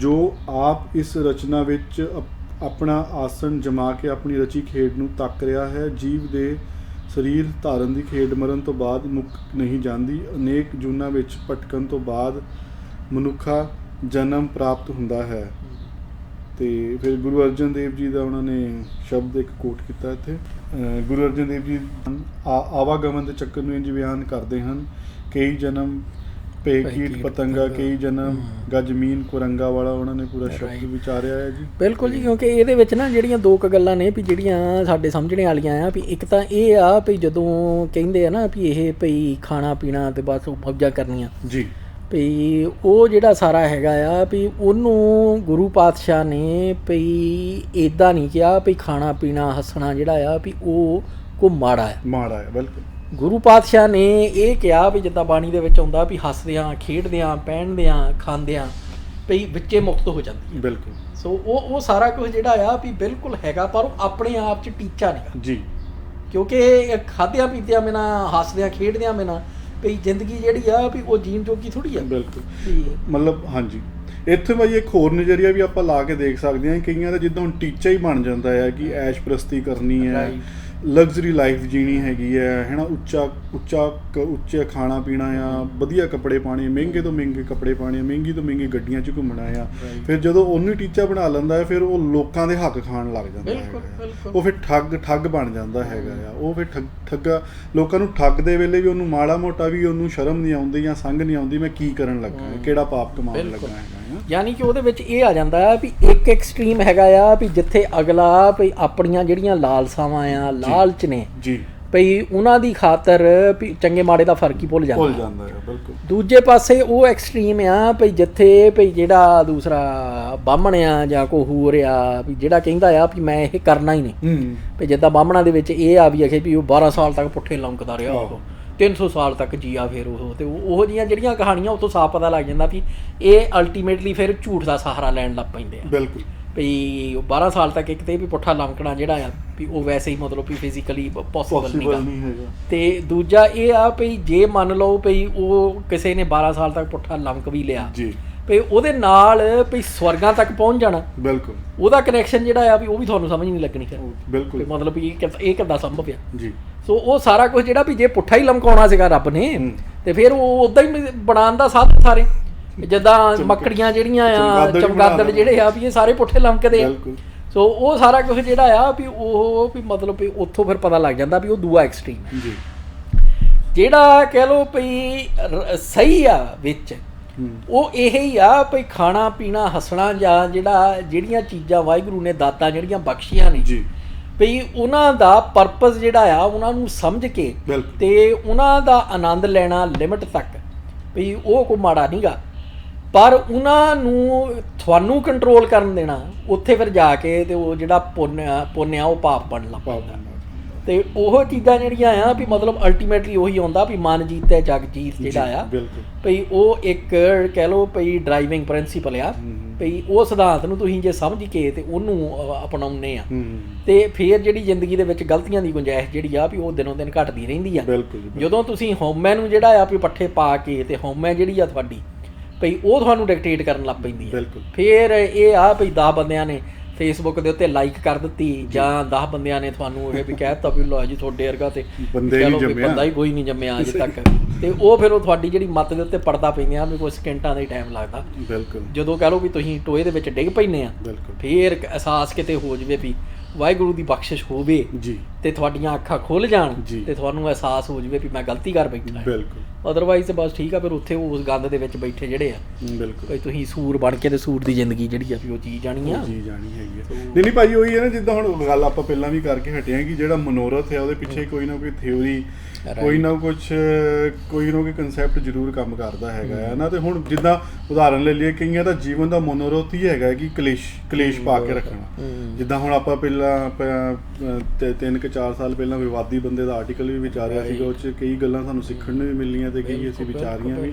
ਤੇ ਹੁਣ ਕਈਆਂ ਮਤਲਬ ਇਹ ਸਮਝਣ ਵਾਸਤੇ ਅਸੀਂ ਗੱਲ ਕਰ ਰਹੇ ਹੁਣ ਕਈਆਂ ਦਾ ਉਦੇਸ਼ ਹੀ ਇਹ ਹੈ ਕਿ ਕੌਮ ਦੇ ਵਿੱਚ ਸਮਾਜ ਦੇ ਵਿੱਚ ਘਰ ਦੇ ਵਿੱਚ ਕਲੇਸ਼ ਹੀ ਪਾ ਕੇ ਰੱਖਣਾ। ਕਲੇਸ਼ੀ ਹੁਣ ਕਈ ਵਾਰ ਅਸੀਂ ਆਮ ਸੁਣਨ ਯਾਰ ਇਹ ਕਲੇਸ਼ ਬਹੁਤ ਖੜਾ ਕਰਦਾ, ਕਲੇਸ਼ੀ ਬੰਦਾ ਹੈ ਜਿੱਦਾਂ ਆਮ ਕਹਿ ਗੱਲ ਵੀ ਬਿੱਲੀਆਂ ਲੜਾ ਕੇ ਆਪ ਵਿੱਚ ਬਾਂਦਰ ਬਣ ਕੇ ਬਹਿ ਜਾਣਾ, ਪਤਾ ਵੀ ਟੁੱਕੜ ਤਾਂ ਹੀ ਪੈਣਾ ਉਹ ਜਿਹੜੇ ਟੁੱਕੜ ਖਾਣ ਗਿੱਜੇ ਹੋਣ ਬਸ ਉਹ ਫਿਰ ਇਹੀ ਲੱਭਦੇ ਰਹਿੰਦੇ ਆ ਵੀ ਹੁਣ ਮੈਂ ਕਿਹੜੀਆਂ ਬਿੱਲੀਆਂ ਨੂੰ ਲੜਾਵਾਂ ਤੇ ਕਹਿਣ ਦਾ ਭਾਵ ਮੇਰਾ ਉਹੀ ਹੈ ਕਿ ਜਦੋਂ ਆਪਾਂ ਉਹ ਥਿਊਰੀ ਕਰੈਕਟ ਕਰ ਲਈ ਨਾ ਸਾਡਾ ਮਨੋਰਥ ਆਪਣੇ ਆਪ ਠੀਕ ਹੋ ਜਾਣਾ ਹੈ। ਜਿਹੜਾ ਮਤਲਬ ਜੋ ਸਾਡਾ ਜਿਹੜਾ ਟਾਰਗੇਟ ਹੈ ਜਿਹੜਾ ਸਾਡਾ ਏਮ ਆ ਉਹ ਥਿਊਰੀ ਤੋਂ ਨਿਕਲਣਾ ਹੈ। ਜਦੋਂ ਥਿਊਰੀ ਕਰੈਕਟ ਹੋ ਗਈ ਤੁਹਾਡਾ ਤੁਸੀਂ ਸੋਚ ਕਿੱਦਾਂ ਰਹੇ ਹੋ ਕਨਸੈਪਟ ਜਿਹੜੇ ਤੁਹਾਡੇ ਜਿੱਦਾਂ ਹੁਣ ਜੋ ਐਰਰ ਆ ਗਏ ਤੁਹਾਡੇ ਕਨਸੈਪਟ ਦੇ ਵਿੱਚ ਜੋ ਵਾਇਰਸ ਆ ਗਿਆ ਉਹਨੂੰ ਤੁਸੀਂ ਕਲੀਅਰ ਕਰ ਲਿਆ ਤੇ ਤੁਹਾਡੀ ਥਿਊਰੀ ਇੱਕਦਮ ਕਲੀਅਰ ਹੋ ਜਾਣੀ ਹੈ। ਤੁਹਾਨੂੰ ਪਤਾ ਲੱਗ ਜਾਣਾ ਕਿ ਮੇਰੇ ਜੀਵਨ ਦਾ ਮਨੋਰਥ ਕੀ ਹੈਗਾ ਆ। ਕਿਉਂਕਿ ਮਤਲਬ ਇਹ ਆ ਵੀ ਫਿਜ਼ੀਕਲੀ ਆਪਣੇ ਆਪ ਨੂੰ ਕੰਟਰੋਲ ਕਰਨ ਤੋਂ ਪਹਿਲਾਂ ਮੈਂਟਲੀ ਕੰਟਰੋਲ ਕਰਨਾ ਜਿਹੜਾ ਆ ਵੀ ਉਹ ਜ਼ਰੂਰੀ ਹੁੰਦਾ। ਯਾਨੀ ਕਿ ਸਰੀਰ ਜਿਹੜਾ ਆ ਉਹਨੇ ਤੁਹਾਡੇ ਕਾਬੂ ਦੇ ਵਿੱਚ ਤਾਂ ਆਉਣਾ ਜਦੋਂ ਤੁਸੀਂ ਮਨ ਨੂੰ ਕਾਬੂ 'ਚ ਕਰ ਲਿਆ। ਸੋ ਪਹਿਲੀ ਸਟੇਜ ਜਿਹੜੀ ਆ ਵੀ ਉਹ ਮਨ ਨੂੰ ਕਾਬੂ ਦੇ ਕਰਨੇ ਦੇ ਵਿੱਚ ਹੁੰਦੀ ਆ। ਜਦੋਂ ਮਨ ਜਿਹੜਾ ਆ ਤੁਹਾਡਾ ਕਾਬੂ 'ਚ ਆ ਗਿਆ ਫਿਰ ਸੋਚਾਂ ਜਿਹੜੀਆਂ ਫੁਰਨੇ ਆ ਭਈ ਉਹ ਫਿਰ ਉਹ ਸਹੀ ਹੋਣੇ ਆ ਤੇ ਉਹ ਤੋਂ ਬਾਅਦ ਫਿਰ ਉਹਨਾਂ ਫੁਰਨਿਆਂ ਦੇ ਉੱਤੇ ਜੋ ਸਰੀਰ ਨੇ ਕੰਮ ਕਰਨੇ ਆ ਉਹ ਆਪੇ ਸਹੀ ਹੋ ਜਾਣੇ। ਸੋ ਉਹ ਚੀਜ਼ਾਂ ਜਿਹੜੀਆਂ ਆ ਉਹ ਬਿਲਕੁਲ ਧਿਆਨ 'ਚ ਰੱਖਣੇ ਵਾਲੀਆਂ ਜੀ। ਤੇ ਅੱਗੇ ਫਿਰ ਉਹ ਲਿਖਦੇ ਹਨ ਕਿ ਮਨੁੱਖਾਂ ਦੇ ਹੀ ਬੜੀ ਮੁਸ਼ਕਲ ਨਾਲ ਵੱਡੇ ਭਾਗੀ ਪ੍ਰਾਪਤ ਹੋਣ ਵਾਲੀ ਵਸਤੂ ਹੈ। ਜਿਹੜੀ ਦੇ ਨਾਮ ਨਹੀਂ ਜਪਦੀ ਉਹ ਆਤਮਕ ਮੌਤ ਸਹੇੜ ਲੈਂਦੀ ਹੈ। ਜਿਨ੍ਹਾਂ ਨੂੰ ਨਾਮ ਵਿਸਰ ਗਿਆ ਉਹ ਆਤਮਕ ਮੌਤ ਮਰ ਜਾਂਦੇ ਹਨ। ਨਾਮ ਤੋਂ ਸਖਣਾ ਜੀਵਨ ਕਿਸ ਕੰਮ। ਹੁਣ ਮੈਨੂੰ ਲੱਗਦਾ ਇੱਥੇ ਆਪਾਂ ਮਤਲਬ ਇਹਨੂੰ ਉਹ ਇਸ ਹਿਸਾਬ ਨਾਲ ਇਸ ਐਂਗਲ ਨਾਲ ਵੀ ਦੇਖ ਸਕਦੇ ਹਾਂ। ਮਤਲਬ ਨਾਮ ਤੋਂ ਭਾਵ ਹੈ ਕਿ ਜਿਹੜੇ ਚੰਗੇ ਗੁਣ ਆ ਉਹ ਜਦੋਂ ਤੁਸੀਂ ਆਪਣੇ ਕਰੈਕਟਰ 'ਚੋਂ ਤੁਸੀਂ ਵਿਸਾਰ ਦਿੱਤੇ ਜਾਂ ਆਪਣੀਆਂ ਹਰਕਤਾਂ 'ਚੋਂ ਆਪਣੇ ਕੀ ਮਤਲਬ ਰੋਜ਼ ਦੇ ਕੰਮ ਵਿਹਾਰ 'ਚੋਂ ਤੁਸੀਂ ਵਿਸਾਰ ਦਿੱਤੇ ਤੇ ਫਿਰ ਉੱਥੇ ਤੁਸੀਂ ਜਿਹੜਾ ਜੋ ਫਿਰ ਗੱਲ ਉਹ ਇੱਕ ਜਿਹੜਾ ਉਹ ਵੀ ਸਿਧਾਂਤ ਲੱਗਦਾ ਨਾ ਭਾਈ ਜੋ ਬੀਜਣਾ ਆ ਉਹੀ ਤੁਹਾਨੂੰ ਵੱਢਣਾ ਪੈਣਾ ਆ। ਜੇ ਤੁਸੀਂ ਗਲਤ ਹਰਕਤਾਂ ਕਰਕੇ ਗਲਤ ਕੰਮ ਕਰਕੇ ਕੁਝ ਪ੍ਰਾਪਤ ਕਰਨਾ ਚਾਹੋਗੇ ਲੇਕਿਨ ਜੋ ਉਹਦਾ ਟੀਚਾ ਜੋ ਉਹਦਾ ਰਿਜ਼ਲਟ ਆਉਣਾ ਤਾਂ ਉਹ ਵੀ ਤੁਹਾਨੂੰ ਭੁਗਤਣਾ ਹੀ ਪੈਣਾ ਆ। ਜੋ ਉਹਦੀ ਜਿਹੜੀ ਉਹਨੂੰ ਹੀ ਉਹ ਨਰਕ ਵਾਲੀ ਜ਼ਿੰਦਗੀ ਕਿਹਾ ਜਾ ਸਕਦਾ ਹੈ। ਜਿਹੜੀ ਤੁਸੀਂ ਉਦੋਂ ਮੈਂਟਲ ਪ੍ਰੈਸ਼ਰ 'ਚ ਰਹਿਣਾ ਆ, ਜਿਹੜੀ ਤੁਸੀਂ ਮਾਨਸਿਕ ਪਰੇਸ਼ਾਨੀਆਂ 'ਚ ਜਿਹੜਾ ਜੀਵਨ ਤੁਸੀਂ ਉਦੋਂ ਜੀਣਾ ਆ, ਜਿਹੜੇ ਕੰਡੇ ਤੁਸੀਂ ਆਪ ਬੀਜੇ ਆ ਜਦੋਂ ਉਹ ਤੁਹਾਨੂੰ ਚੁੱਭਣੇ ਆ ਤੇ ਤੁਹਾਨੂੰ ਉਹ ਆਪ ਹੀ ਚੁੱਭਣੇ ਆ ਤੇ ਤੁਹਾਨੂੰ ਉਹ ਐਕਸਪੀਰੀਅੰਸ ਵੀ ਕਰਨੇ ਪੈਣੇ, ਤੁਸੀਂ ਉਹ ਤੋਂ ਭੱਜ ਨਹੀਂ ਸਕਦੇ ਹੈਗੇ। ਬਿਲਕੁਲ। ਔਰ ਉਹਦੇ ਵਿੱਚ ਨਾ ਜਿਹੜਾ ਆਪਾਂ ਪਿੱਛੇ ਪੜ੍ਹਿਆ ਆ ਹੁਣੇ ਜੀ ਉਹਦੇ ਵਿੱਚ ਜਿਹੜੀ ਇਹਨਾਂ ਨੇ ਇਹ ਗੱਲ ਕਹੀ ਸੀ ਨਾ ਵੀ ਅਖੇ ਵੀ ਆਵਾਗਮਨ ਦੇ ਚੱਕਰ ਨੂੰ ਜਿਹੜਾ ਆ ਵੀ ਉਹਦੇ ਬਾਰੇ ਆਪਾਂ ਥੋੜ੍ਹੀ ਜਿਹੀ ਗੱਲ ਕਰਨੀ ਰਹਿ ਗਈ ਆਪਣੀ ਜੀ। ਵੀ ਜਦੋਂ ਉਹ ਗੁਰੂ ਅਰਜਨ ਪਾਤਸ਼ਾਹ ਦਾ ਸ਼ਬਦ ਜਿਹੜਾ ਆ ਵੀ ਉਹਨੂੰ ਕੋਟ ਕਰਦੇ ਨੇ ਵੀ ਉਹਦੇ ਵਿੱਚ ਹੁਣ ਗੁਰੂ ਪਾਤਸ਼ਾਹ ਨੇ ਵੀ ਕੋਈ ਸ਼ੱਕ ਦੀ ਗੁੰਜਾਇਸ਼ ਰਹਿਣ ਨਹੀਂ ਦਿੱਤੀ ਵੀ ਉਹ ਆਵਾਗਮਨ ਦਾ ਚੱਕਰ ਜਿਹੜਾ ਆ ਵੀ ਜਾਂ ਜਿਹੜਾ ਜੂਨਾ ਆ ਵੀ ਉਹਨਾਂ ਨੂੰ ਸਿੱਖੀ ਦੇ ਵਿੱਚ ਕਿਵੇਂ ਵੇਖਿਆ ਜਾਂਦਾ। ਜਿਵੇਂ ਉਹ ਕਹਿੰਦੇ ਵੀ ਕਈ ਜਨਮ ਭਏ ਕੀਟ ਪਤੰਗਾ, ਕਈ ਜਨਮ ਗੱਜ ਮੀਨ ਕੁਰੰਗਾ, ਵੀ ਜਾਣੇ ਵੀ ਕੀਟ ਪਤੰਗੇ ਤੇ ਮੀਨ ਕੁਰੰਗੇ ਜਿਹੜੇ ਆ ਵੀ ਉਹ ਇੱਦਾਂ ਕਹਿ ਲਓ ਵੀ ਜਿਹੜੀਆਂ ਸਪੀਸੀਜ਼ ਨੇ ਵੀ ਫਰਦਰ ਜਿਹੜੀਆਂ ਡਿਵੈਲਪ ਹੋ ਰਹੀਆਂ। ਬਿਲਕੁਲ। ਉਹ ਤੋਂ ਬਾਅਦ ਕਈ ਜਨਮ ਪੰਖੀ ਸਰਪ ਹੋਇਓ, ਫਿਰ ਕਈ ਜਨਮ ਹੈਵਰ ਬਿਰਖ ਜੋਇਓ, ਫਿਰ ਮਿਲ ਜਗਦੀਸ਼ ਮਿਲਣ ਕੀ ਬਰੀਆ ਚਿਰੰਕਾਲ ਇਹ ਦੇ ਸੰਜਰੀਆ। ਇਹ ਰਹਾ ਉਹਦੀ ਤੋਕਿਆ ਜੀ। ਉਹ ਤੋਂ ਬਾਅਦ ਉਹ ਕਹਿੰਦੇ ਫਿਰ ਵੀ ਕਈ ਜਨਮ ਸੈਲ ਗੀਰ ਕਰਿਆ, ਵੀ ਜਾਨੀ ਕਿ ਪੱਥਰ ਤੇ ਹੋਰ ਸਾਰਾ ਜਿਹੜਾ, ਕਈ ਜਨਮ ਗਰਭ ਹੀਰ ਖਰਿਆ, ਕਈ ਜਨਮ ਸਾਖ ਕਰ ਉਪਾਇਆ, ਲੱਖ 84 ਜੂਨ ਭਰਮਾਇਆ ਜੀ। ਸੋ ਹੁਣ ਉਹ ਜਿਹੜੇ ਹੈਗੇ ਆ ਦੂਸਰੇ ਸ਼ਬਦ ਦੇ ਅਰਥ ਜਿਹੜੇ ਨੇ ਉਹ ਕਰਦੇ ਵੀ ਕਈ ਜਨਮ ਤੇਰੀ ਰੂਹ ਕੀੜੇ ਪਤੰਗਾ ਹਾਥੀ ਮੱਛੀ ਹਿਰਨ ਚੋਂ ਲੰਘ ਕਰ ਆਈ ਹੈ, ਕਈ ਜਨਮ ਤੇਰੀ ਰੂਹ ਪੰਖੀ ਸਰਪ ਘੋੜੇ ਤੇ ਬਲਦ ਦੀ ਜੂਨ ਵਿੱਚੋਂ ਲੰਘ ਕੇ ਆਈ, ਕਈ ਜਨਮ ਰੂਹ ਚਟਾਨਾ ਤੇ ਪਹਾੜਾਂ ਵਿੱਚੋਂ ਲੰਘ ਕੇ ਆਈ ਹੈ, ਤੇ ਕਈ ਜਨਮ ਮਾਂ ਦੇ ਗਰਭ ਵਿੱਚ ਛੀਨ ਹੋ ਕੇ ਆਈ ਹੈ, ਕਈ ਜਨਮ ਬਨਸਪਤੀ ਵਿੱਚੋਂ ਲੰਘ ਕੇ ਆਈ ਆ, ਤੇ 84 ਲੱਖ ਜੂਨ ਦਾ ਗੇੜ ਕੱਟ ਕੇ ਆਇਆ ਹੈ, ਤੇ ਬੜੇ ਚਿਰਾਂ ਮਗਰੋਂ ਇਹ ਮਨੁੱਖਾਂ ਤੇ ਹੀ ਮਿਲੀ ਹੈ ਜੀ। ਠੀਕ ਆ ਜੀ। ਹੁਣ ਇਹ ਇਸ ਹਿਸਾਬ ਦੇ ਨਾਲ ਇਹਨੂੰ ਇੰਟਰਪ੍ਰੀਟ ਕਰ ਰਹੇ ਆ। ਪਰ ਜਿਹੜਾ ਬੰਦਾ ਥਿਊਰੀ ਆਫ ਐਵੋਲੂਸ਼ਨ ਜਾਣਦਾ ਹੈ ਜੀ, ਉਹ ਇਸੇ ਸ਼ਬਦ ਨੂੰ ਇਸ ਹਿਸਾਬ ਨਾਲ ਵੀ ਵੇਖ ਸਕਦਾ ਆ ਭਈ ਅਸਲ ਦੇ ਵਿੱਚ ਗੁਰੂ ਪਾਤਸ਼ਾਹ ਇਹ ਕਹਿ ਰਹੇ ਆ ਭਈ ਇਹ ਸਾਰੀਆਂ ਸਟੇਜਾਂ ਦੇ ਵਿੱਚੋਂ ਹੁੰਦਿਆਂ ਹੋਇਆਂ ਭਈ ਜਿਹੜੇ ਮਨੁੱਖਤਾ ਦੀ ਸਟੇਜ ਆ, ਕਿਉਂਕਿ ਜਿਹੜੀ ਐਵੋਲੂਸ਼ਨਰੀ ਲੈਡਰ ਆ ਉਹਦੇ ਵਿੱਚ ਮਨੁੱਖਤਾ ਜਿਹੜੀ ਆ ਵੀ ਉਹ ਇਸ ਵੇਲੇ ਕਹਿ ਲਓ ਪਈ ਐਵੋਲੂਸ਼ਨ ਦਾ ਟੌਪ ਆ। ਬਿਲਕੁਲ। ਸੋ ਉਹਨੂੰ ਤੁਸੀਂ ਉਸ ਹਿਸਾਬ ਨਾਲ ਜਦੋਂ ਦੇਖਦੇ ਆ ਤੇ ਉਹਦੀ ਫਿਰ ਉਹ ਸੈਂਸ ਜਿਹੜੀ ਆ ਉਹ ਬਣਨ ਲੱਗ ਪੈਂਦੀ ਆ। ਗੁਰੂ ਸਾਹਿਬ ਇੱਕ ਤਾਂ ਇਹ ਵੀ ਕਹਿੰਦੇ ਮਨ ਤੂੰ ਜੋਤ ਸਰੂਪ ਹੈ ਆਪਣਾ ਮੂਲ ਪਛਾਣ, ਮਤਲਬ ਜਿਹੜੀ ਜੋ ਮਨੁੱਖਾ ਦੇਹੀ ਦੀ ਗੱਲ ਕਰਦੇ ਉੱਥੇ ਵੀ ਆ। ਸੋ ਦੋ ਤਰੀਕੇ ਦੇ ਨਾਲ ਤੁਸੀਂ ਇਹਨੂੰ ਵੇਖ ਸਕਦੇ ਆ ਵੀ ਜਿਹੜੇ ਦੋਵੇਂ ਇਹ ਤੋਂ ਵੱਖਰੇ ਨੇ ਜੋ ਕਿਤਾਬਚੇ ਦੇ ਵਿੱਚ ਲਿਖਿਆ ਗਿਆ। ਵੀ ਇੱਕ ਤੇ ਇਹ ਆ ਵੀ ਐਵੋਲੂਸ਼ਨਰੀ ਪੱਖ ਜਿਹੜਾ ਹੈ ਉਹਦੇ ਵਿੱਚੋਂ ਜਦੋਂ ਤੁਸੀਂ ਵੇਖਦੇ ਆ ਤੇ ਉਹ ਕਹਿੰਦੇ ਆ ਭਈ ਇਹ ਭਈ ਜਦੋਂ ਉਹ ਕਹਿੰਦੇ ਆ ਆਪਣਾ ਭਈ ਇਹ ਜਿਹੜੀ ਮਨੁੱਖਤਾ ਵਾਲੀ ਦੇਹ ਆ ਜੀ ਭਈ ਕਈ ਜਨਮ ਸਾਖ ਕਰ ਉਪਾਇਆ ਲੱਖ 84 ਜੂਨ ਭਰਮਾਇਆ, ਭਈ ਇਹ ਮਿਲ ਜਗਦੀਸ਼ ਮਿਲਣ ਕੀ ਬਰੀਆ ਚਰਨਕਾਲ ਇਹ ਦੇਹ ਸੰਜਰੀਆ, ਭਈ ਜਾਨੀ ਕਿ ਭਈ ਇਹ ਜਿਹੜਾ ਹੈਗਾ ਆ ਵੀ ਇਸ ਦੇਹ ਦੇ ਵਿੱਚ ਜੇ ਤੂੰ ਆਇਆ ਆ ਤੇ ਇਹਦੀਆਂ ਜਿਹੜੀਆਂ ਆ ਵੀ ਐਵੋਲੂਸ਼ਨਰੀ ਲੈਡਰ ਦੇ ਉੱਤੇ ਭਈ ਇਹਦੀਆਂ ਕੈਪੇਬਿਲਿਟੀਜ਼ ਜਿਹੜੀਆਂ ਨੇ ਵੀ ਉਹ ਬਾਕੀ ਜਿਹੜੀਆਂ ਸਰੀਰ ਨੇ ਦੇਹ ਨੇ ਸਪੀਸੀਜ਼ ਨੇ ਭਈ ਉਹਨਾਂ ਨਾਲੋਂ ਵੱਖਰੀਆਂ ਨੇ ਜੀ। ਤੇ ਦੂਜਾ ਜਿਹੜਾ ਆ ਵੀ ਉਹ ਤੁਸੀਂ ਇਹਨੂੰ ਇਸ ਹਿਸਾਬ ਨਾਲ ਵੀ ਵੇਖ ਸਕਦੇ ਆ ਭਈ ਜਦੋਂ 84 ਦਾ ਗੇੜਾ ਕਹਿੰਦੇ ਨੇ ਜੀ, ਹੁਣ ਜੋਤ ਜਿਹੜੀ ਆ ਉਹ ਆ ਵੀ ਜਿਹੜੀ ਕਿਸੇ ਚੀਜ਼ ਨੂੰ ਹੋਂਦ ਦਿੰਦੀ ਆ ਭਈ ਉਹ ਜੋਤ ਜਿਹੜੀ ਆ ਜਾਂ ਕਹਿ ਲਓ ਭਈ ਆਤਮਾ ਜਿਹੜੀ ਆ ਜੀ। ਜੇ ਤੁਸੀਂ ਸਿਰਫ ਜੀਆਂ ਦੇ ਵਿੱਚ ਵੀ ਕਰੋਗੇ ਗੱਲ ਤੇ ਉਹ ਜੀਆਂ ਦੇ ਵਿੱਚ ਉਹ ਜੋਤ ਨੂੰ ਤੁਸੀਂ ਆਤਮਾ ਕਹਿ ਲਓ, ਪਰ ਜਿਹੜੇ ਨਿਰਜੀਵ ਨੇ ਭਈ ਚਟਾਨ ਹੋ ਗਈ ਜਾਂ ਹੋਰ ਸਾਰਾ ਕੁਝ ਹੋ ਗਿਆ, ਜਦੋਂ ਤੁਸੀਂ ਇਹ ਤੱਥ ਵਿਚਾਰਦੇ ਆ ਭਈ ਹਰੇਕ ਚੀਜ਼ ਭਾਵੇਂ ਨਿਰਜੀਵ ਆ ਤੇ ਭਾਵੇਂ ਜੀਵਤ ਆ, ਉਹ ਸਾਰੇ ਦੇ ਸਾਰੇ ਅਲਟੀਮੇਟਲੀ ਸੇਮ ਐਟਮ ਨੇ ਜਿਨ੍ਹਾਂ ਤੋਂ ਬਣੀਆਂ ਨੇ, ਇਲੈਕਟ੍ਰੋਨ ਪ੍ਰੋਟੋਨ ਤੇ ਨਿਊਟਰੋਨ ਜੀ। ਬਿਲਕੁਲ। ਉਹਨਾਂ ਤੋਂ ਹੀ ਸਾਰਾ ਕੁਝ ਬਣਿਆ ਹੈ, ਭਾਵੇਂ ਉਹ ਨਿਰਜੀਵ ਆ ਤੇ ਭਾਵੇਂ ਜੀਵਤ ਆ। ਸੋ ਜਦੋਂ ਤੁਸੀਂ ਉਸ ਚੀਜ਼ ਤੱਕ ਪਹੁੰਚ ਜਾਂਦੇ ਆ ਤੇ ਫਿਰ ਜਿਹੜਾ ਫਰਕ ਹੈਗਾ ਨਾ ਲਿਵਿੰਗ ਤੇ ਨਾਨ ਲਿਵਿੰਗ ਦਾ ਉਹ ਵੀ ਖਤਮ ਹੋ ਜਾਂਦਾ। ਸਹੀ ਗੱਲ। ਫਿਰ ਇਹਦਾ ਮਤਲਬ ਆ ਵੀ ਇੱਕ ਜਿਹੜੇ ਕੁਝ ਐਟਮ ਨੇ ਵੀ ਜੇ ਉਹਨਾਂ ਨੂੰ ਪੱਥਰ ਦਾ ਰੂਪ ਜਿਹੜਾ ਦਿੱਤਾ ਜੀ, ਇਹਦਾ ਮਤਲਬ ਵੀ ਕੁਝ ਹੈਗਾ ਆ ਵੀ ਜਿਹਨੇ ਉਹਨਾਂ ਅਣੂਆਂ ਨੂੰ ਪਰਮਾਣੂਆਂ ਨੂੰ ਭਈ ਚਟਾਨ ਬਣਾਇਆ ਆ, ਕੁਛ ਹੈਗੇ ਵੀ ਜਿਨ੍ਹਾਂ ਨੂੰ ਉਹਨਾਂ ਹੀ ਅਣੂਆਂ ਪਰਮਾਣੂਆਂ ਨੂੰ ਪਾਣੀ ਬਣਾ ਦਿੱਤਾ। ਸੋ ਉਹ ਕੀ ਚੀਜ਼ ਆ? ਉਹ ਰੱਬ ਦੀ ਜੋਤ ਆ। ਸੋ ਉਹ ਜੋਤ ਜਿਹੜੀ ਆ ਵੀ ਉਹ ਫਿਰ ਗੁਰੂ ਪਾਤਸ਼ਾਹ ਇਹ ਕਹਿੰਦੇ ਆ ਵੀ ਇਹ ਜਿਹੜੀ ਮਨੁੱਖਾ ਸਰੀਰ ਆ ਵੀ ਇਹਨੂੰ ਏਦਾਂ ਲਓ ਵੀ ਇਹ ਤੁਹਾਡੇ ਲਈ ਇੱਕ ਰੇਅਰ ਓਪਰਚੁਨਿਟੀ ਆ ਭਈ ਜਿੱਥੇ ਆ ਕੇ ਤੁਸੀਂ ਉਸ ਵਾਹਿਗੁਰੂ ਨਾਲ ਵੀ ਉਸ ਸੋਮੇ ਨਾਲ ਜੀ ਭਈ ਤੁਸੀਂ ਆਪਣੀ ਨੇੜਤਾ ਜਿਹੜੀ ਆ ਵੀ ਉਹ ਬਣਾਉਣੀ। ਸੋ ਉਹਨੂੰ ਤੁਸੀਂ ਜਦੋਂ ਏਦਾਂ ਲੈਂਦੇ ਆ ਫਿਰ ਉਹ ਜਿਹੜੀ ਇੱਕ ਕਹਿ ਲਓ ਵੀ ਅਰਜੈਂਸੀ ਜਿਹੜੀ ਆ ਇਸ ਜ਼ਿੰਦਗੀ ਦਾ ਜਿਹੜਾ ਮਨੋਰਥ ਆ ਵੀ ਉਹਦੇ ਲਈ ਫਿਰ ਜਿਹੜੀ ਕਹਿ ਲਓ ਭਈ ਕਾਹਲ ਆ ਵੀ ਉਹ ਮਨੋਰਥ ਪੂਰਾ ਕਰਨੇ ਦੀ, ਫਿਰ ਉਹ ਇੱਕ ਡਰਾਈਵਿੰਗ ਫੋਰਸ ਬਣ ਜਾਂਦੀ ਹੈਗੀ। ਸਹੀ ਗੱਲ ਹੈ ਜੀ। ਉਸ ਹਿਸਾਬ ਨਾਲ ਸਮਝਣਾ ਮੇਰੇ ਹਿਸਾਬ ਨਾਲ ਵੀ ਉੱਦਾਂ ਸਮਝਣਾ ਜਿਹੜਾ ਵੀ ਉਹ ਵਧੇਰੇ ਪੋਜ਼ਿਟਿਵ ਆ। ਤੇ ਅੱਗੇ ਉਹੀ ਲਿਖਦੇ ਹਨ ਕਿ ਜਿਹੜੀ ਆਪਣਾ ਉਹ ਮਨੁੱਖਾ ਦੇਹ ਦੀ ਗੱਲ ਕਰਦੇ ਹਨ ਕਿ ਜਿੱਦਾਂ ਆਪਾਂ ਹੁਣੇ ਜ਼ਿਕਰ ਕਰਕੇ ਹਟੇ ਹਾਂ ਕਿ ਵੱਡੇ ਭਾਗੀ ਪ੍ਰਾਪਤ ਹੋਣ ਵਾਲੀ ਵਸਤੂ ਹੈ ਤੇ ਖਾਣਾ ਪੀਣਾ ਖੇਲਣਾ ਹੱਸਣਾ ਤੇ ਹੋਰ ਵਿਸਥਾਰ ਬਿਨਾਂ ਨਾਮ ਦੇ ਮੁਰਦੇ ਨੂੰ ਸ਼ਿੰਗਾਰਨ ਵਾਂਗੂ ਹਨ। ਰਾਈਟ। ਜੇ ਯਾਨੀ ਕਿ ਉਹਦੇ ਜੇ ਤੁਸੀਂ ਉਹਨੂੰ ਐਕਸਟ੍ਰੀਮ ਤੱਕ ਲੈ ਜਾਂਦੇ, ਜਿੱਦਾਂ ਆਪਾਂ ਗੱਲ ਕਰਕੇ ਹਟੇ ਹਾਂ, ਤੇ ਉਹਦੇ ਲਈ ਤੁਸੀਂ ਠੱਗੀਆਂ ਮਾਰਨ ਲੱਗ ਜਾਂਦੇ ਆ ਲੋਕਾਈ ਨਾਲ। ਜਿਹੜੇ ਮਨੁੱਖ ਧਰਮ ਪਰਮ ਆਨੰਦ ਸਰੂਪ ਵਾਹਿਗੁਰੂ ਦੀ ਸਿਫਤ ਸਲਾਹ ਨਹੀਂ ਸੁਣਦੇ, ਉਹ ਪਸ਼ੂ ਪੰਖੀ ਤੇ ਢਿੱਡ ਦੇ ਬਲ ਤੁਰਨ ਵਾਲੀਆਂ ਭਾਵ ਜੂਨਾਂ ਤੋਂ ਰਿੰਗਣ ਵਾਲੀਆਂ। ਰਾਈਟ। ਭੈੜੇ ਹਨ। ਤੇ ਉਹਨਾਂ ਨਾਲ ਕੰਪੈਰੀਜ਼ਨ ਕਰਕੇ ਦੱਸਿਆ ਜੀ, ਹੈ ਨਾ ਜੀ।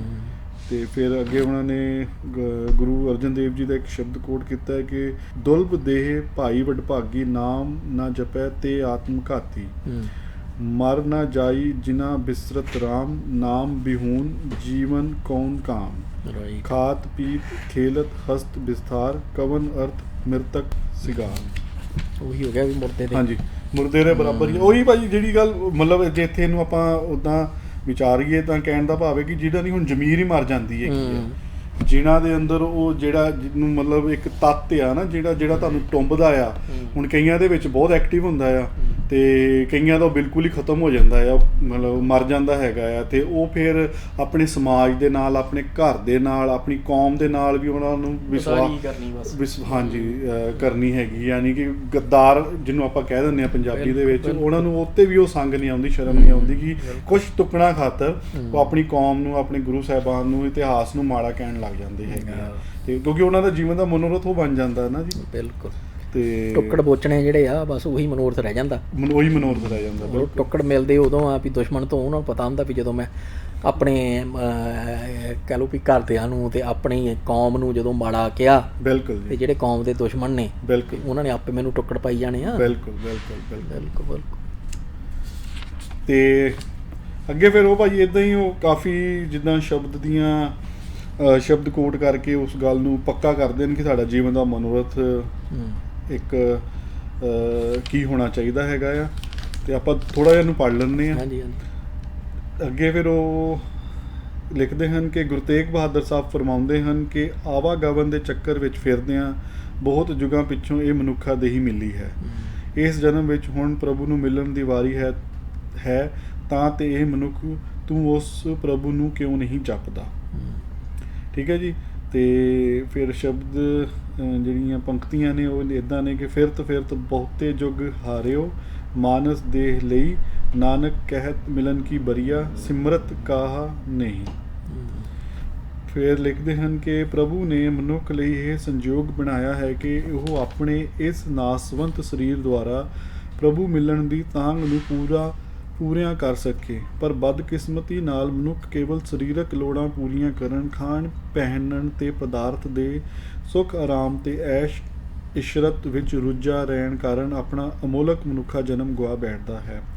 ਐਸੇ ਮਨੁੱਖ ਨੂੰ ਗੁਰੂ ਅਰਜਨ ਸਾਹਿਬ ਫਰਮਾਉਂਦੇ ਹਨ, ਪ੍ਰਾਣੀ ਤੂੰ ਆਇਆ ਲਾਹਾ ਲੈਣ, ਲੱਗਾ ਕਿਤ ਕੁਫੱਕੜੇ, ਸਭ ਮੁਕਦੀ ਚੱਲੀ ਰਹਿਣ। ਅੱਛਾ ਭਾਈ, ਇਹ ਪੜ੍ਹਦੇ ਇੱਕ ਵਿਚਾਰ ਇਹ ਵੀ ਆਉਂਦਾ ਆ ਕਿ ਨਾ ਕਈ ਜਿੱਦਾਂ ਅਸੀਂ ਆਮ ਵੀ ਸੁਣ ਲੈਂਦੇ ਹਾਂ ਕਿ ਖਾਸ ਕਰ ਟੀਨੇਜਰਸ ਦੇ ਵਿੱਚ ਇਹ ਸੁਣਨ ਨੂੰ ਬਹੁਤ ਮਿਲਦਾ ਹੈ ਕਿ ਭਾਈ ਇੱਕੋ ਜ਼ਿੰਦਗੀ ਮਿਲੀ ਹੈ, ਐਸ਼ ਕਰ ਲਓ ਜਿੰਨੀ ਹੁੰਦੀ ਹੈਗੀ ਹੈ। ਤੇ ਉਹਦੇ ਲਈ ਫਿਰ ਉਹ ਗਲਤ ਰਾਹ 'ਤੇ ਵੀ ਤੁਰ ਪੈਂਦੇ ਆ। ਖਾਸ ਕਰ ਜਿਹੜੇ ਹੁਣ ਟੀਨੇਜਰਸ ਦੇ ਵਿੱਚ ਨਸ਼ਿਆਂ ਦੀ ਕਹਿ ਲਓ ਕਿ ਹੋੜ ਬਹੁਤ ਲੱਗਦੀ ਹੈਗੀ ਹੈ। ਇੱਕ ਉਹ ਸਟੇਟਸ ਸਿੰਬਲ ਬਣ ਗਿਆ ਹੈਗਾ ਆ, ਖਾਸ ਕਰ ਇੰਡੀਆ ਦੇ ਵਿੱਚ ਵੀ ਜਾਂ ਇੱਥੇ ਦੀ ਕਾਲਜਾਂ ਦੇ ਵਿੱਚ ਖਾਸ ਕਰਕੇ ਸ਼ਰਾਬ ਪੀਣੀ, ਨਸ਼ੇ ਕਰਨੇ ਜਾਂ ਹੋਰ ਗਲਤ ਕੰਮਾਂ ਦੇ ਵਿੱਚ ਜਾਣਾ। ਤੇ ਉਹਨਾਂ ਦਾ ਦੇਖਣ ਦਾ ਐਂਗਲ ਇਹ ਹੁੰਦਾ ਹੈ ਕਿ ਇੱਕੋ ਜ਼ਿੰਦਗੀ ਮਿਲੀ ਹੈ ਤੇ ਜਿੰਨੀ ਐਸ਼ ਹੁੰਦੀ ਹੈ ਕਰ ਲਓ। ਲੇਕਿਨ ਗੱਲ ਹੋ ਜਾਂਦੀ ਹੈ ਨਾ ਕਿ ਜਦੋਂ ਤੁਸੀਂ ਉਹ ਸਮਾਂ ਲੰਘ ਕੇ ਉਹ ਸਮਾਂ ਟੱਪ ਜਾਂਦਾ ਜਦੋਂ ਤੁਹਾਡਾ, ਉਸ ਤੋਂ ਬਾਅਦ ਉਸ ਤੋਂ ਆਫਟਰ 10 ਈਅਰ ਜਿਹੜੀ 10 ਸਾਲ ਬਾਅਦ ਜਿਹੜੀ ਤੁਹਾਡੀ ਜ਼ਿੰਦਗੀ ਹੁੰਦੀ ਹੈ ਉਹ ਨਰਕ ਤੋਂ ਵੀ ਬੱਤਰ ਜ਼ਿੰਦਗੀ ਹੁੰਦੀ ਹੈ ਨਾ। ਲੇਕਿਨ ਉਦੋਂ ਤੱਕ ਉਹ ਟੂ ਲੇਟ ਹੋ ਜਾਂਦਾ ਹੈਗਾ ਆ। ਫਿਰ ਜਦੋਂ ਟੂ ਲੇਟ ਹੋ ਜਾਂਦਾ ਹੈ ਤੇ ਉਹ ਫਿਰ ਤੁਹਾਡੇ ਹੱਥ ਵਸੋਂ ਬਾਹਰ ਹੋ ਜਾਂਦੀ ਹੈ ਗੱਲ ਕਿ ਤੁਸੀਂ ਕਿੱਦਾਂ ਉਹਨੂੰ ਮੋੜਾ ਪਾਉਣਾ ਹੈਗਾ ਆ। ਬਿਲਕੁਲ, ਕਿਉਂਕਿ ਸਿੱਖੀ ਦੇ ਵਿੱਚ ਜਿਹੜਾ ਨਾ ਵੀ ਗਲਤੀ ਕਰਨੇ ਦੀ ਗੁੰਜਾਇਸ਼ ਹੈਗੀ ਆ ਜੀ। ਖਾਸ ਤੌਰ ਤੇ ਜਦੋਂ ਗੁਰੂ ਪਾਤਸ਼ਾਹ ਕਹਿੰਦੇ ਆ ਵੀ ਭੁੱਲਣ ਅੰਦਰ ਸਭ ਕੋ ਉਹ ਭੁੱਲ ਗੁਰੂ ਕਰਤਾਰ। ਬਿਲਕੁਲ ਵੀ ਜੇ ਹਰੇਕ ਬੰਦਾ ਜਿਹੜਾ ਆ ਵੀ ਉਹ ਗਲਤੀ ਕਰ ਸਕਦਾ ਜੀ, ਸਿਰਫ ਉਹ ਰੱਬ ਆ ਵੀ ਜਿਹੜਾ ਗਲਤੀ ਤੋਂ ਪਰੇ ਆ। ਬਿਲਕੁਲ। ਹੁਣ ਜਦੋਂ ਤੁਸੀਂ ਇਹਨੂੰ ਇਸ ਹਿਸਾਬ ਨਾਲ ਲੈਂਦੇ ਆ ਤੇ ਫਿਰ ਜਿਹੜੇ ਨਿਆਣੇ ਆ ਸਾਡੇ ਇਹ ਵੀ ਉਹਨਾਂ ਤੋਂ ਗਲਤੀਆਂ ਜਿਹੜੀਆਂ ਹੋਣੀਆਂ ਨੇ ਸੁਭਾਵਿਕ ਆ, ਉਹ ਸੁਭਾਵਿਕ ਆ ਜੀ। ਵੀ ਉਹ ਇਹ ਨਹੀਂ ਤੁਸੀਂ ਕਹਿ ਸਕਦੇ ਵੀ ਮੇਰੇ ਨਿਆਣੇ ਨੇ ਤਾਂ ਕਦੀ ਗਲਤੀ ਕੀਤੀ ਨਹੀਂ। ਬਿਲਕੁਲ। ਪਰ ਜਿੱਥੇ ਕਹਿ ਲਓ ਵੀ ਪੇਰੈਂਟਸ ਦਾ ਰੋਲ ਆਉਂਦਾ ਆ, ਸਮਾਜ ਦਾ ਰੋਲ ਆਉਂਦਾ ਆ, ਉੱਥੇ ਇਹ ਆ ਵੀ ਉਹ ਗਲਤੀਆਂ ਇੱਦਾਂ ਦੀਆਂ ਨਾ ਹੋਣ ਵੀ ਜਿਹੜੀਆਂ ਉਹਨਾਂ ਦੀ ਜ਼ਿੰਦਗੀ ਜਿਹੜੀ ਆ ਲਾਈਫ ਨੂੰ ਡਿਫਾਈਨ ਕਰਨ। ਬਿਲਕੁਲ। ਉਹਦੇ ਵਿੱਚ ਫਿਰ ਵੀ ਜਿਹੜੀਆਂ ਜਦੋਂ ਆਪਾਂ ਕਹਿੰਦੇ ਆ ਵੀ ਬੱਜਰ ਕੁਰੈਤਾਂ ਜਿਹੜੀਆਂ ਨੇ, ਉਹ ਅਸਲ ਦੇ ਵਿੱਚ ਜਦੋਂ ਆਪਾਂ ਵੇਖਦੇ ਹਾਂ ਤੇ ਬੱਜਰ ਕੁਰੈਤਾਂ ਜਿਹੜੀਆਂ ਆ ਉਹ ਬਾਣੀ ਤੇ ਬੇਸਡ ਨੇ, ਪਰ ਉਹ ਬਾਣੀ ਦੇ ਵਿੱਚ ਲਿਸਟਡ ਨਹੀਂ ਨੇ ਇੱਦਾਂ ਵੀ ਗੁਰੂ ਪਾਤਸ਼ਾਹ ਨੇ ਕਿਹਾ ਹੁਣ ਵੀ ਆਹ ਜਿਹੜੀਆਂ ਕੁਰੈਤਾਂ ਨੇ ਵੀ ਇਹਨਾਂ ਤੋਂ ਬਚ ਕੇ ਰਹੋ, ਵੀ ਆਹ ਜਿਹੜੇ ਕੰਮ ਨੇ ਜੀ ਉਹ ਉਹਨਾਂ ਤੋਂ ਡਰਾਈਵ ਕੀਤੀਆਂ ਗਈਆਂ ਨੇ। ਬਿਲਕੁਲ। ਵੀ ਉਹਨਾਂ ਦੇ ਵਿੱਚ ਉਹ ਜਿਹੜੀਆਂ 4 ਬੱਜਰ ਕੁਰੈਤਾਂ ਨੇ ਵੀ ਜਦੋਂ ਆਪਾਂ ਵੇਖੀਏ ਵੀ ਕੀ ਆਉਂਦਾ, ਵੀ ਇੱਕ ਜਿਹੜਾ ਆ ਵੀ ਅਡਲਟਰੀ, ਵੀ ਪਰਾਈ ਇਸਤਰੀ ਦਾ ਸੰਗ ਨਹੀਂ ਕਰਨਾ, ਠੀਕ ਹੈ। ਦੂਜਾ ਹੈਗਾ ਵੀ ਨਸ਼ੇ ਜੀ, ਵੀ ਉਹਦੇ ਵਿੱਚ ਹੁਣ ਤੰਬਾਕੂ ਆਉਂਦਾ ਆ, ਸ਼ਰਾਬ ਆਉਂਦੀ ਆ, ਉਹ ਸਾਰਾ ਕੁਛ ਜਿਹੜਾ ਆ ਵੀ ਉਹ ਆ ਜਾਂਦਾ ਜੀ। ਤੀਜਾ ਹੈਗਾ ਆ ਵੀ ਕੇਸ ਕਤਲ ਕਰਨੇ ਜੀ, ਵੀ ਜਿਹੜਾ ਹੈਗਾ ਆ ਵੀ ਉਹਨੂੰ ਤੁਸੀਂ ਇੱਦਾਂ ਲੈ ਲਓ ਵੀ ਜਿਹੜਾ ਤੁਹਾਡਾ ਨੈਚੁਰਲ ਗੋਡ ਗਿਵਨ ਸਰੀਰ ਆ ਜੀ, ਵੀ ਉਹਦੇ ਨਾਲ ਛੇੜਖਾਨੀ ਕਰਨੀ ਜੀ, ਵੀ ਉਹਨੂੰ ਮਿਊਟੀਲੇਟ ਕਰਨਾ ਜੀ, ਉਹਨੂੰ ਭਾਵੇਂ ਉਹ ਕੰਨ ਨੱਕ ਬਿੰਨਣੇ ਆ ਤੇ ਭਾਵੇਂ ਕੇਸ ਕਤਲ ਕਰਨੇ ਆ ਤੇ ਭਾਵੇਂ ਹੋਰ ਟੈਟੂ ਬਣਾਉਣੇ ਆ, ਉਹ ਸਾਰਾ ਕੁਝ ਜਿਹੜਾ ਆ ਵੀ ਤੁਸੀਂ ਉਹਦੇ ਥੱਲੇ ਲੈ ਕੇ ਆ ਸਕਦੇ ਜੀ। ਤੇ ਚੌਥੀ ਬੱਜਰ ਕੁਰੈਤ ਜਿਹੜੀ ਆ ਵੀ ਉਹ ਹੈਗੀ ਵੀ ਕੁੱਠਾ ਖਾਣਾ ਜਾਂ ਹੋਰ ਜਿਹੜਾ ਆ ਵੀ ਮਾਸ ਜਿਹੜਾ ਕਹਿ ਲਓ ਵੀ ਜਿਹਨੂੰ ਇੱਕ ਤਰ੍ਹਾਂ ਕਹਿ ਲਓ ਵੀ ਰਿਚੁਅਲੀ ਪਿਉਰੀਫਾਈ ਕੀਤਾ ਗਿਆ, ਮਤਲਬ ਜਿਹਨੂੰ ਬਲੀ ਦੇ ਕੇ ਜਿੱਦਾਂ ਬਲੀ ਦਿੱਤੀ ਹੋਵੇ, ਜਾਂ ਇਹ ਪਈ ਜੀ ਇਹਨੂੰ ਅਸੀਂ ਮੰਤਰ ਪੜ੍ਹ ਕੇ ਜਾਂ ਕੋਈ ਹੋਰ ਕਿਸੇ ਤਰੀਕੇ ਦੇ ਨਾਲ ਵੀ ਅਸੀਂ ਇਹਨੂੰ ਹੁਣ ਪਿਉਰੀਫਾਈ ਕਰ ਦਿੱਤਾ। ਸੋ ਉਹ 4 ਜਿਹੜੀਆਂ ਆ ਵੀ ਉਹ ਬੱਜਰ ਕੁਰੈਤਾਂ ਉਸ ਹਿਸਾਬ ਦੇ ਨਾਲ ਨੇ ਵੀ ਉਹ ਇੱਕ ਤਰ੍ਹਾਂ ਨਾਲ ਗਾਈਡਿੰਗ ਪ੍ਰਿੰਸੀਪਲ ਨੇ ਜੀ। ਭਈ ਇਹਨਾਂ ਨੂੰ ਜਿੰਨਾ ਤੁਸੀਂ ਐਕਸਪੈਂਡ ਕਰੋਗੇ ਓਨਾ ਹੀ ਤੁਹਾਡੇ ਲਈ ਉਹਨਾਂ ਨੇ ਲਾਈਫ ਜਿਹੜੀ ਆ ਉਹ ਡਿਫਾਈਨ ਕਰੀ ਜਾਣੀ ਆ। ਭਈ ਇਹ ਚੀਜ਼ਾਂ ਜਿਹੜੀਆਂ ਆ ਵੀ ਆਹ ਮੈਨੂੰ ਕਰਨੀਆਂ ਚਾਹੀਦੀਆਂ ਤੇ ਆਹ ਨਹੀਂ ਕਰਨੀਆਂ ਚਾਹੀਦੀਆਂ। ਮਿਸਾਲ ਦੇ ਤੌਰ ਦੇ ਉੱਤੇ ਵੀ ਜਦੋਂ ਤੁਸੀਂ ਆ ਜਿਹੜੀ ਰਿਚੁਅਲੀ ਪਿਉਰੀਫਾਈਡ ਫੂਡ ਆ, ਭਈ ਜਦੋਂ ਤੁਸੀਂ ਇਹਨੂੰ ਲੈ ਲੈਂਦੇ ਆ, ਇਹਦੇ ਵਿੱਚ ਜਿਹੜਾ ਸਿਧਾਂਤ ਕੰਮ ਕਰ ਰਿਹਾ ਆ ਉਹ ਇਹ ਆ ਭਈ ਜਦੋਂ ਹਰੇਕ ਵਸਤ ਜਿਹੜੀ ਆ ਉਹ ਰੱਬ ਦੀ ਬਣਾਈ ਹੋਈ ਆ ਤੇ ਮਨੁੱਖ ਜਿਹੜਾ ਆ ਵੀ ਉਹਦੀ ਕੀ ਔਕਾਤ ਆ ਵੀ ਉਹ ਇਹ ਕਵੇ ਵੀ ਮੈਂ ਮੰਤਰ ਪੜ੍ਹ ਕੇ ਤੇ ਇਹਨੂੰ ਹੁਣ ਰੱਬ ਦੀ ਬਣਾਈ ਹੋਈ ਚੀਜ਼ ਨੂੰ ਪਿਉਰੀਫਾਈ ਕਰ ਦਿੱਤਾ, ਪਵਿੱਤਰ ਕਰ ਦਿੱਤਾ। ਸੋ ਉਹ ਸਾਰਾ ਕੁਝ ਜਿਹੜਾ ਆ ਉਹ ਆਪਣੇ ਆਪ ਦੇ ਵਿੱਚ ਤੁਹਾਡੀ ਲਾਈਫ ਦਾ ਜਿਹੜਾ ਹੈਗਾ ਵੀ ਦੁਨੀਆ ਨੂੰ ਦੇਖਣੇ ਦਾ ਜਿਹੜਾ ਨਜ਼ਰੀਆ ਆ ਉਹਨੂੰ ਡਿਫਾਈਨ ਕਰਦਾ। ਹੁਣ ਜਿਹੜੀ ਤੁਸੀਂ ਨਸ਼ਿਆਂ ਦੀ ਗੱਲ ਕੀਤੀ ਆ, ਹੁਣ ਉਹ ਨਸ਼ੇ ਜਿਹੜੇ ਆ ਵੀ ਮਤਲਬ ਵੀ ਇਹ 4 ਜਿਹੜੀਆਂ ਬੱਜਰ ਕੁਰੈਤਾਂ ਆ ਵੀ ਉਹ ਨੇ ਭਈ ਜਿਹਦੇ ਵਿੱਚ ਇੱਕ ਤਰ੍ਹਾਂ ਨਾਲ ਕਹਿ ਲਓ ਵੀ ਕੌਮ ਨੇ ਇਹ ਫੈਸਲਾ ਕਰ ਲਿਆ ਵੀ ਭੁੱਲਣ ਅੰਦਰ ਸਭ ਕੁਝ ਆ। ਬਿਲਕੁਲ। ਪਰ ਆਹ ਜਿਹੜੀਆਂ 4 ਕੁਰੈਤਾਂ ਨੇ ਵੀ ਇਹਦੇ ਵਿੱਚ ਭੁੱਲ ਜੇ ਨਾ ਹੋਵੇ ਤੇ ਚੰਗਾ ਆ। ਬਿਲਕੁਲ। ਵੀ ਇਹ 4 ਜਿਹੜੀਆਂ ਆ ਵੀ ਇੱਕ ਤਰ੍ਹਾਂ ਨਾਲ ਕਹਿ ਲਓ ਵੀ ਉਹ ਚਾਨਣ ਮਨਾਰੇ ਜਿਹੜੇ ਆ ਵੀ ਜਾਂ ਲਾਈਟ ਹਾਊਸ ਜਿਹੜੇ ਉਹ ਕ੍ਰੀਏਟ ਕਰਤੇ ਗਏ। ਜੇ ਅੱਜ ਦੇ ਟਾਈਮ 'ਚ ਦੇਖੀਏ ਭਾਜੀ ਇੱਕ ਬਬਲ ਕ੍ਰੀਏਟ ਕਰਤਾ, ਮਤਲਬ ਹੁਣ ਜਿੱਦਾਂ ਅੱਜ ਦੇਖਦੇ ਆ ਟਰਮੀਨੋਲੋਜੀ ਦੇ ਹਿਸਾਬ ਨਾਲ ਇੱਕ ਬਬਲ ਕ੍ਰੀਏਟ ਕਰਤਾ ਕਿ ਭਾਈ ਤੁਸੀਂ ਇਸ ਬਬਲ ਦੇ ਵਿੱਚ ਆ ਜਾਓਗੇ। ਜਿੱਦਾਂ ਹੁਣ ਸਾਰੇ ਨਿਊਜ਼ੀਲੈਂਡ ਆਉਣਾ ਚਾਹੁੰਦੇ ਆ, ਸਾਰੇ ਨਿਊਜ਼ੀਲੈਂਡ ਆਉਣਾ ਚਾਹੁੰਦੇ ਤਾਂ ਕਿ ਉਹਨਾਂ ਨੂੰ ਕਰੋਨਾ ਨਾ ਹੋਵੇ, ਜਾਂ ਅਮਰੀਕਾ ਦੀ ਕੈਨੇਡਾ ਦੀ ਗੱਲ ਆ, ਕਿਉਂਕਿ ਉੱਥੇ ਪਤਾ ਹੈ ਕਿ ਇੱਥੇ ਜਿਹੜਾ ਜਸਿੰਡਾ ਨੇ ਜੋ ਵੀ ਕੰਮ ਕੀਤੇ ਆ ਬੜੇ ਸ਼ਲਾਘਾਯੋਗ ਕੀਤੇ ਤੇ ਬੜੇ ਤਰੀਕੇ ਨਾਲ ਕੰਟਰੋਲ ਕੀਤਾ ਆ। ਮਤਲਬ ਚਲੋ ਜਿੰਨੇ ਯੂਰਪ ਜਾਂ ਅਮਰੀਕਾ ਨਹੀਂ ਦੇਖਿਆ ਉਹਨੂੰ ਸਮਝ ਨਹੀਂ ਲੱਗਣੀ, ਜਿਹਨੇ ਯੂਰਪ ਜਾਂ ਅਮਰੀਕਾ ਦਾ ਹਾਲ ਦੇਖਿਆ ਉਹਨੂੰ ਸਮਝ ਆ ਜਾਣੀ ਕਿ ਫਿਰ ਉਹਨੂੰ ਜਸਿੰਡਾ ਦੀ ਮਤਲਬ ਇੰਪੋਰਟੈਂਸ ਪਤਾ ਚੱਲ ਜਾਣੀ ਹੈਗੀ ਕਿ ਜਿਹੜਾ ਸਿਸਟਮ ਇੱਥੇ ਲਾਗੂ ਕੀਤਾ ਗਿਆ ਹੈ ਕਿਹੜੇ ਤਰੀਕੇ ਨਾਲ, ਤੇ ਹੁਣ ਸਾਰੇ ਇੱਧਰ ਆਉਣਾ ਚਾਹੁੰਦੇ ਆ। ਹੁਣ ਮਤਲਬ ਇਹ ਸਾਡੇ ਵਾਸਤੇ ਭਾਜੀ ਮਾਣ ਵਾਲੀ ਗੱਲ ਵੀ ਹੋਣੀ ਚਾਹੀਦੀ ਕਿ ਇਹ ਇੱਕ ਮਤਲਬ ਇੱਕ ਤਰ੍ਹਾਂ ਨਾਲ ਸਿਧਾਂਤ ਦੇ ਕੇ ਇੱਕ ਬਬਲ 'ਚ ਸਾਨੂੰ ਗੁਰੂ ਸਾਹਿਬ ਨੇ ਇੱਕ ਦਾਇਰੇ 'ਚ ਇੱਕ ਆਲੇ ਦੁਆਲੇ ਸਾਡੇ ਇੱਕ ਇੱਦਾਂ ਦਾ ਕ੍ਰੀਏਟ ਕਰਤਾ ਕਿ ਜੇ ਤੁਸੀਂ ਇਹ ਤੋਂ ਬਾਹਰ ਗਏ ਤਾਂ ਤੁਹਾਡਾ ਤੁਸੀਂ ਬਹੁਤ ਮਤਲਬ ਗਲਤੀ ਕਰ ਸਕਦੇ ਆ। ਮਤਲਬ ਇੱਕ ਸੇਫਟੀ ਜ਼ੋਨ ਸਾਡੇ ਲਈ ਕ੍ਰੀਏਟ ਕਰਤਾ ਅੱਜ ਤੋਂ 300-400 ਸਾਲ ਪਹਿਲਾਂ। ਤੇ ਉਹ ਜਿਹੜਾ ਨਸ਼ਿਆਂ ਵਾਲਾ ਕੰਮ ਆ ਤੇ ਜਦੋਂ ਆਪਾਂ ਆਪਣੇ ਸੇਫਟੀ ਜ਼ੋਨ ਦੇ ਵਿੱਚ ਰਵਾਂਗੇ ਸਾਨੂੰ ਪਤਾ ਆ ਭਈ ਨਸ਼ੇ ਜਿਹੜੇ ਕਰਨੇ ਜਿਹੜੇ ਆ ਵੀ ਉਹ ਮਾੜੇ ਆ। ਬਿਲਕੁਲ। ਤੇ ਉਹ ਨਸ਼ੇ ਜਿਹੜੇ ਆ ਜਿੱਦਾਂ ਜਿੱਦਾਂ ਸਾਡੀ ਸਮਝ ਵਧੀ ਜਾਣੀ ਆ, ਜਾਂ ਜਿੱਦਾਂ ਟੀਨਏਜਰ ਆ ਕੋਈ, ਜੇ ਉਹਨੂੰ ਮਾਪੇ ਕਹਿੰਦੇ ਆ ਵੀ ਨਸ਼ੇ ਕਰਨੇ ਮਾੜੇ ਆ ਤੇ ਉਹਦੇ ਦਿਮਾਗ ਦੇ ਵਿੱਚ ਸਵਾਲ ਆਊਗਾ ਕਿਉਂ।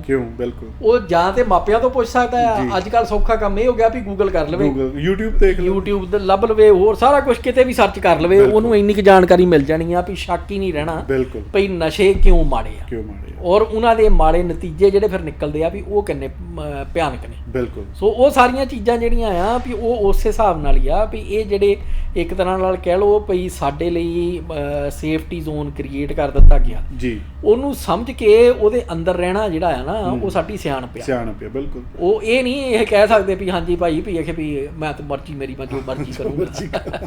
ਨਹੀਂ, ਕਿਉਂਕਿ ਇਹ ਗੱਲ ਮੈਂ ਤਾਂ ਇੱਥੇ ਜ਼ਰੂਰ ਮੈਂਸ਼ਨ ਜ਼ਰੂਰ ਤਾਂ ਕੀਤੀ ਹੈਗੀ ਕਿਉਂਕਿ ਇਹ ਖੱਪ ਗ੍ਰੇਡਾਂ ਵੱਲੋਂ ਬੜੇ ਵੱਡੇ ਪੱਧਰ ਤੇ ਸਾਡੇ ਜਿਹੜੇ ਯੰਗਸਟਰ ਆ ਉਹਨਾਂ ਨੂੰ ਬਰਗਲਾਇਆ ਜਾ ਰਿਹਾ ਹੈਗਾ ਆ, ਤਾਂ ਕਰਕੇ ਉਸ ਗੱਲ ਦਾ ਵੀ ਸਾਨੂੰ ਧਿਆਨ ਰੱਖਣਾ ਚਾਹੀਦਾ ਕਿ ਕਿਹੜੇ, ਕਿਉਂਕਿ ਇਹ ਵੀ ਇੱਕ ਹਮਲਾ ਆ ਦੁਸ਼ਮਣ ਹਮਲਾ ਆ ਬਿਲਕੁਲ ਕਿੱਦਾਂ ਸਾਡੇ ਇਹ ਅਸੀਂ ਆਪਣੇ ਹਰ ਮੈਨੂੰ ਲੱਗਦਾ ਹਰ ਤੀਜੇ ਚੌਥੇ ਪ੍ਰੋਗਰਾਮ 'ਚ ਗੱਲ ਕਰ ਹੀ ਲੈਂਦੇ ਹਾਂ ਕਿ ਕਿੱਦਾਂ ਇਹ ਸਾਡੇ ਯੰਗਸਟਰਸ ਨੂੰ ਬਰਗਲਾ ਰਹੇ ਨੇ, ਕਿੱਦਾਂ ਇਹ ਸਿੱਖੀ ਤੋਂ ਦੂਰ ਲੈ ਕੇ ਜਾ ਰਹੇ ਨੇ, ਕਿੱਦਾਂ ਇਹ ਜਿਹੜੀਆਂ ਬੱਜਰ ਕੁਰੈਤਾਂ ਵੱਲ ਨੂੰ ਪ੍ਰੇਰਿਤ ਕਰ ਰਹੇ ਨੇ। ਬਿਲਕੁਲ ਉਹ ਆਪਣੀਆਂ ਜਿਹੜੀਆਂ ਲਾਲਸਾਵਾਂ ਨੇ ਨਾ ਇਹਨਾਂ ਦੀਆਂ ਜੀ ਭਈ ਉਹਦੇ ਲਈ ਅਸਲ ਦੇ ਵਿੱਚ ਉਹ ਅਸਾਮੀਆਂ ਤਿਆਰ ਕਰ ਰਹੇ ਨੇ। ਬਿਲਕੁਲ ਭਈ ਜਿਹੜੀਆਂ ਲਾਲਸਾ ਪੂਰੀਆਂ ਨਹੀਂ ਹੋਈਆਂ ਹੈਗੀਆਂ ਵੀ ਹੁਣ ਉਹ ਲਾਲਸਾ ਪੂਰੀਆਂ ਹੋਣੀਆਂ ਵੀ ਨਹੀਂ ਆ ਜਿੰਨੀ ਦੇਰ ਤੱਕ ਵੀ ਇਹਨਾਂ ਲਈ ਵਿਕਟਮ ਨਹੀਂ ਤਿਆਰ ਹੁੰਦੇ। ਵਿਕਟਮ ਨਹੀਂ ਤਿਆਰ ਹੁੰਦੇ। ਔਰ ਉਹ ਵਿਕਟਮ ਵੀ ਜਿਹੜੇ ਜਿੱਦਾਂ ਓਸ਼ੋ ਰਜਨੀਸ਼ ਸੀਗਾ, ਸਹੀ ਗੱਲ ਹੈ, ਜਿੱਦਾਂ ਦੇ ਉਹਨੇ ਵਿਕਟਮ ਤਿਆਰ ਕੀਤੇ ਸੀ, ਜਾਂ ਆ ਜਿਹੜਾ ਗੁਰਮੀਤ ਰਾਮ ਰਹੀਮ ਹੈ ਜੋ ਇਹਦੇ ਡੇਰੇ ਦੇ ਵਿੱਚ ਵਿਕਟਮ ਜਿਹੜੇ ਉਹ ਹੁੰਦੇ ਰਹੇ ਆ, ਜਾਂ ਢੱਡਰੀਆਂ ਵਾਲੇ ਦੇ ਜਿਹੜੇ ਡੇਰੇ ਦੇ ਵਿੱਚ ਜੋ ਕੁਝ ਹੁੰਦਾ ਰਿਹਾ ਆ, ਉਹ ਅੱਜ ਵੀ ਪਤਾ ਨਹੀਂ ਕੀ ਕੁਝ ਹੋ ਰਿਹਾ।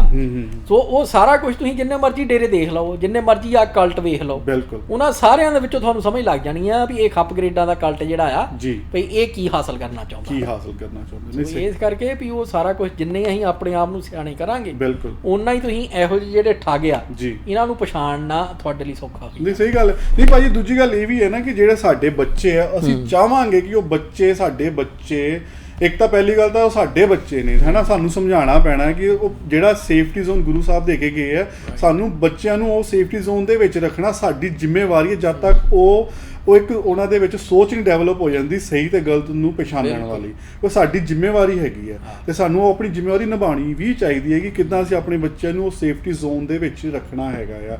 ਤੁਸੀਂ ਖੁੱਲ੍ਹਾ ਨਹੀਂ ਛੱਡ ਸਕਦੇ ਬੱਚਿਆਂ ਨੂੰ। ਜੇ ਬੱਚਾ ਜਿੱਦ ਕਰੂਗਾ, ਹੁਣ ਛੋਟੇ ਬੱਚੇ ਕਿੱਦਾਂ ਜਿੱਦ ਕਰਦੇ ਆ, ਉਹਦਾ ਮਤਲਬ ਹੁਣ ਇੱਦਾਂ ਦੀ ਜਿੱਦ ਕਰਦੇ ਤੁਸੀਂ ਕਦੇ ਸੋਚ ਵੀ ਨਹੀਂ ਸਕਦੇ, ਜੇ ਉਹ ਤੁਸੀਂ ਪੂਰੀ ਕਰਤੀ ਉਹਦਾ ਨੁਕਸਾਨ ਹੋ ਜਾਣਾ ਬੱਚੇ ਦਾ, ਨਿਆਣੇ ਦਾ। ਔਰ ਖਾਸ ਤੌਰ ਤੇ ਆਹ ਦੇਖ ਲਓ ਤੁਸੀਂ ਹੁਣ ਰੀਸੈਂਟ ਐਗਜ਼ਾਮਪਲ ਆ ਵੀ ਆ ਜਿਹੜੀ ਕ੍ਰਿਕਟ ਟੀਮ ਆਈ ਆ ਪਾਕਿਸਤਾਨ ਦੀ, ਹਾਂਜੀ ਉਹਨਾਂ ਨੇ ਜੋ ਗੋਲ ਖਿਲਾਏ ਆ ਉਹ ਤੇ ਚਲੋ ਆਪਣੇ ਆਪ ਦੇ ਵਿੱਚ ਜੋ ਹੈ ਹੀ ਸੋ ਹੈ। ਉਧਰੋਂ ਜਿਹੜੀ ਉਹਨੇ ਉਹ ਬੇਵਕੂਫ ਨੇ ਵੀਡੀਓ ਪਾਤੀ ਆ ਸ਼ੋਏਬ ਅਖਤਰ, ਉਹ ਮਤਲਬ ਵੀ ਉਹ ਐਡਾ ਕਿ ਕਹਿ ਲਓ ਵੀ ਜਲੂਸ ਕਢਾਤਾ ਉਹਨੇ ਸਾਰੀ ਟੀਮ ਦਾ ਵੀ ਤੇ ਉਧਰੋਂ ਪੂਰੇ ਮੁਲਕ ਦਾ ਵੀ। ਜੀ ਬਿਲਕੁਲ ਬਈ ਥੋੜੀ ਜੀ ਅਕਲ ਜਿਹੜੀ ਆ ਵੀ ਉਹ ਜ਼ਰੂਰੀ ਹੁੰਦੀ ਆ ਵੀ ਇਹੋ ਜਿਹੇ ਮੌਕਿਆਂ ਦੇ ਉੱਤੇ ਜਿਹਦੇ ਵਿੱਚ ਤੇਰਾ ਲੈਣਾ ਦੇਣਾ ਕੋਈ ਨਹੀਂ, ਵੀ ਤੂੰ ਐਵੇਂ ਹੀ ਚੱਕ ਕੇ ਦੇਖੇ ਵੀ ਉਹ ਸਟੇਟਮੈਂਟਾਂ ਜਾਰੀ ਕਰੀ ਜਾਂਦਾ ਆ। ਉਹ ਹੁਣ ਇਹੀ ਲੱਗਣ ਲੱਗ ਪਿਆ ਵੀ ਜਿਹੜਾ ਇਹ ਟਰੰਪ ਵਾਲਾ ਫਨੋਮਨਾ ਸੀ ਨਾ, ਇਹਨੇ ਇਦਾਂ ਹੀ ਕਰ ਦਿੱਤਾ ਵੀ ਜਿਹੜਾ ਵੀ ਟੱਗਾ ਹੈਗਾ ਨਾ ਉਹ ਬਸ ਉਹ ਰੱਸਾ ਤੜਾ ਕੇ ਤੇ ਬਸ ਉਹ ਇੱਧਰ ਉੱਧਰ ਐ ਸਿੰਘ ਮਾਰਦਾ ਫਿਰਦਾ ਆ, ਮੈਂ ਵੀ ਹੈਗਾ ਬਿਲਕੁਲ ਫੰਡਰਗਾਮ ਆ। ਸੋ ਇਹੀ ਚੀਜ਼ਾਂ ਆ ਵੀ ਜਿਹੜੀਆਂ ਸਾਡੇ ਲਈ ਵੀ ਸਮਝਣੇ ਵਾਲੀਆਂ ਆ। ਬਿਲਕੁਲ ਭਾਜੀ। ਨਹੀਂ ਹੁਣ ਮੇਰਾ ਹਾਸਾ ਵੀ ਆਉਂਦਾ, ਹੁਣ ਟਰੰਪ ਜਿੱਦਾਂ ਹਾਰ ਗਿਆ ਆ, ਕਹਿੰਦਾ ਮੈਂ ਨਹੀਂ ਮੰਨਦਾ ਕੀ ਕਰੋਗੇ ਤੁਸੀਂ? ਉਹ ਯਾਰ ਜਿੱਦਾਂ ਫੰਡਰਗਾਮ ਜਿਹੜੀ ਆ ਵੀ ਉਹ ਕਹਿੰਦੇ ਵੀ ਤੇਰੀ ਬੇਇੱਜ਼ਤੀ ਹੋਈ। ਨੋ ਮੇਰੀ ਬੇਇੱਜ਼ਤੀ ਨਹੀਂ, ਮੈਂ ਮੰਨਦਾ ਹੀ ਨਹੀਂ ਬੇਇੱਜ਼ਤੀ ਹੋਈ। ਬੇਇੱਜ਼ਤੀ ਕਹਿੰਦਾ, ਬੇਇੱਜ਼ਤੀ ਇੱਜ਼ਤ ਕਹਿੰਦਾ, ਮੰਨਦਾ ਵਹਿਮ ਆ ਤੁਹਾਡੇ। ਨਾਲੇ ਉਹ ਗੱਲ ਇਹ ਵੀ ਹੋ ਜਾਂਦੀ ਨਾ ਵੀ ਜਿਹੜੇ ਬੰਦੇ ਕਹਿ ਰਹੇ ਆ ਵੀ ਤੇਰੀ ਬੇਇੱਜ਼ਤੀ ਹੋ ਗਈ, ਉਹ ਫੇਰ ਵੀ ਸਮਝਦੇ ਆ ਵੀ ਇਹਦੀ ਕੋਈ ਇੱਜ਼ਤ ਵੀ ਸੀ। ਉਹ ਇਹਨੂੰ ਪਤਾ ਆ ਵੀ ਇੱਜ਼ਤ ਹੀ ਹੈ ਨਹੀਂ, ਕੋਈ ਬੇਇੱਜ਼ਤੀ ਕੀ ਹੋ ਜਾਣੀ ਆ। ਆਹੋ ਸਹੀ ਗੱਲ ਹੈ, ਉਹ ਇਹਨੂੰ ਅੰਦਰ ਪਤਾ ਤਾਂ ਇੱਜ਼ਤ ਹੀ ਨਹੀਂ ਕੋਈ ਤੇ ਬੇਇੱਜ਼ਤੀ ਕਿੱਥੋਂ ਹੋਣੀ ਹੈ, ਕਿੱਥੋਂ ਹੋ ਜਾਣੀ ਹੈ। ਉਹ ਮਤਲਬ ਉਹੀ ਹੈ, ਉਹ ਕਹਿੰਦਾ ਨਾ ਵੀ ਬੇਵਕੂਫ ਜੀ ਹੈ, ਮੇਰੀ ਬੇਇੱਜ਼ਤੀ ਇੱਜ਼ਤ ਹੈ ਨਾ, ਮੇਰੀ ਇੱਜ਼ਤ ਸਮਝੀ ਜਾਂਦੇ ਆ। ਬੇਇੱਜ਼ਤੀ ਉਹਨਾਂ ਦੀ ਹੁੰਦੀ ਵੀ ਜਿਹਨਾਂ ਦੀ ਕੋਈ ਇੱਜ਼ਤ ਹੋਵੇ।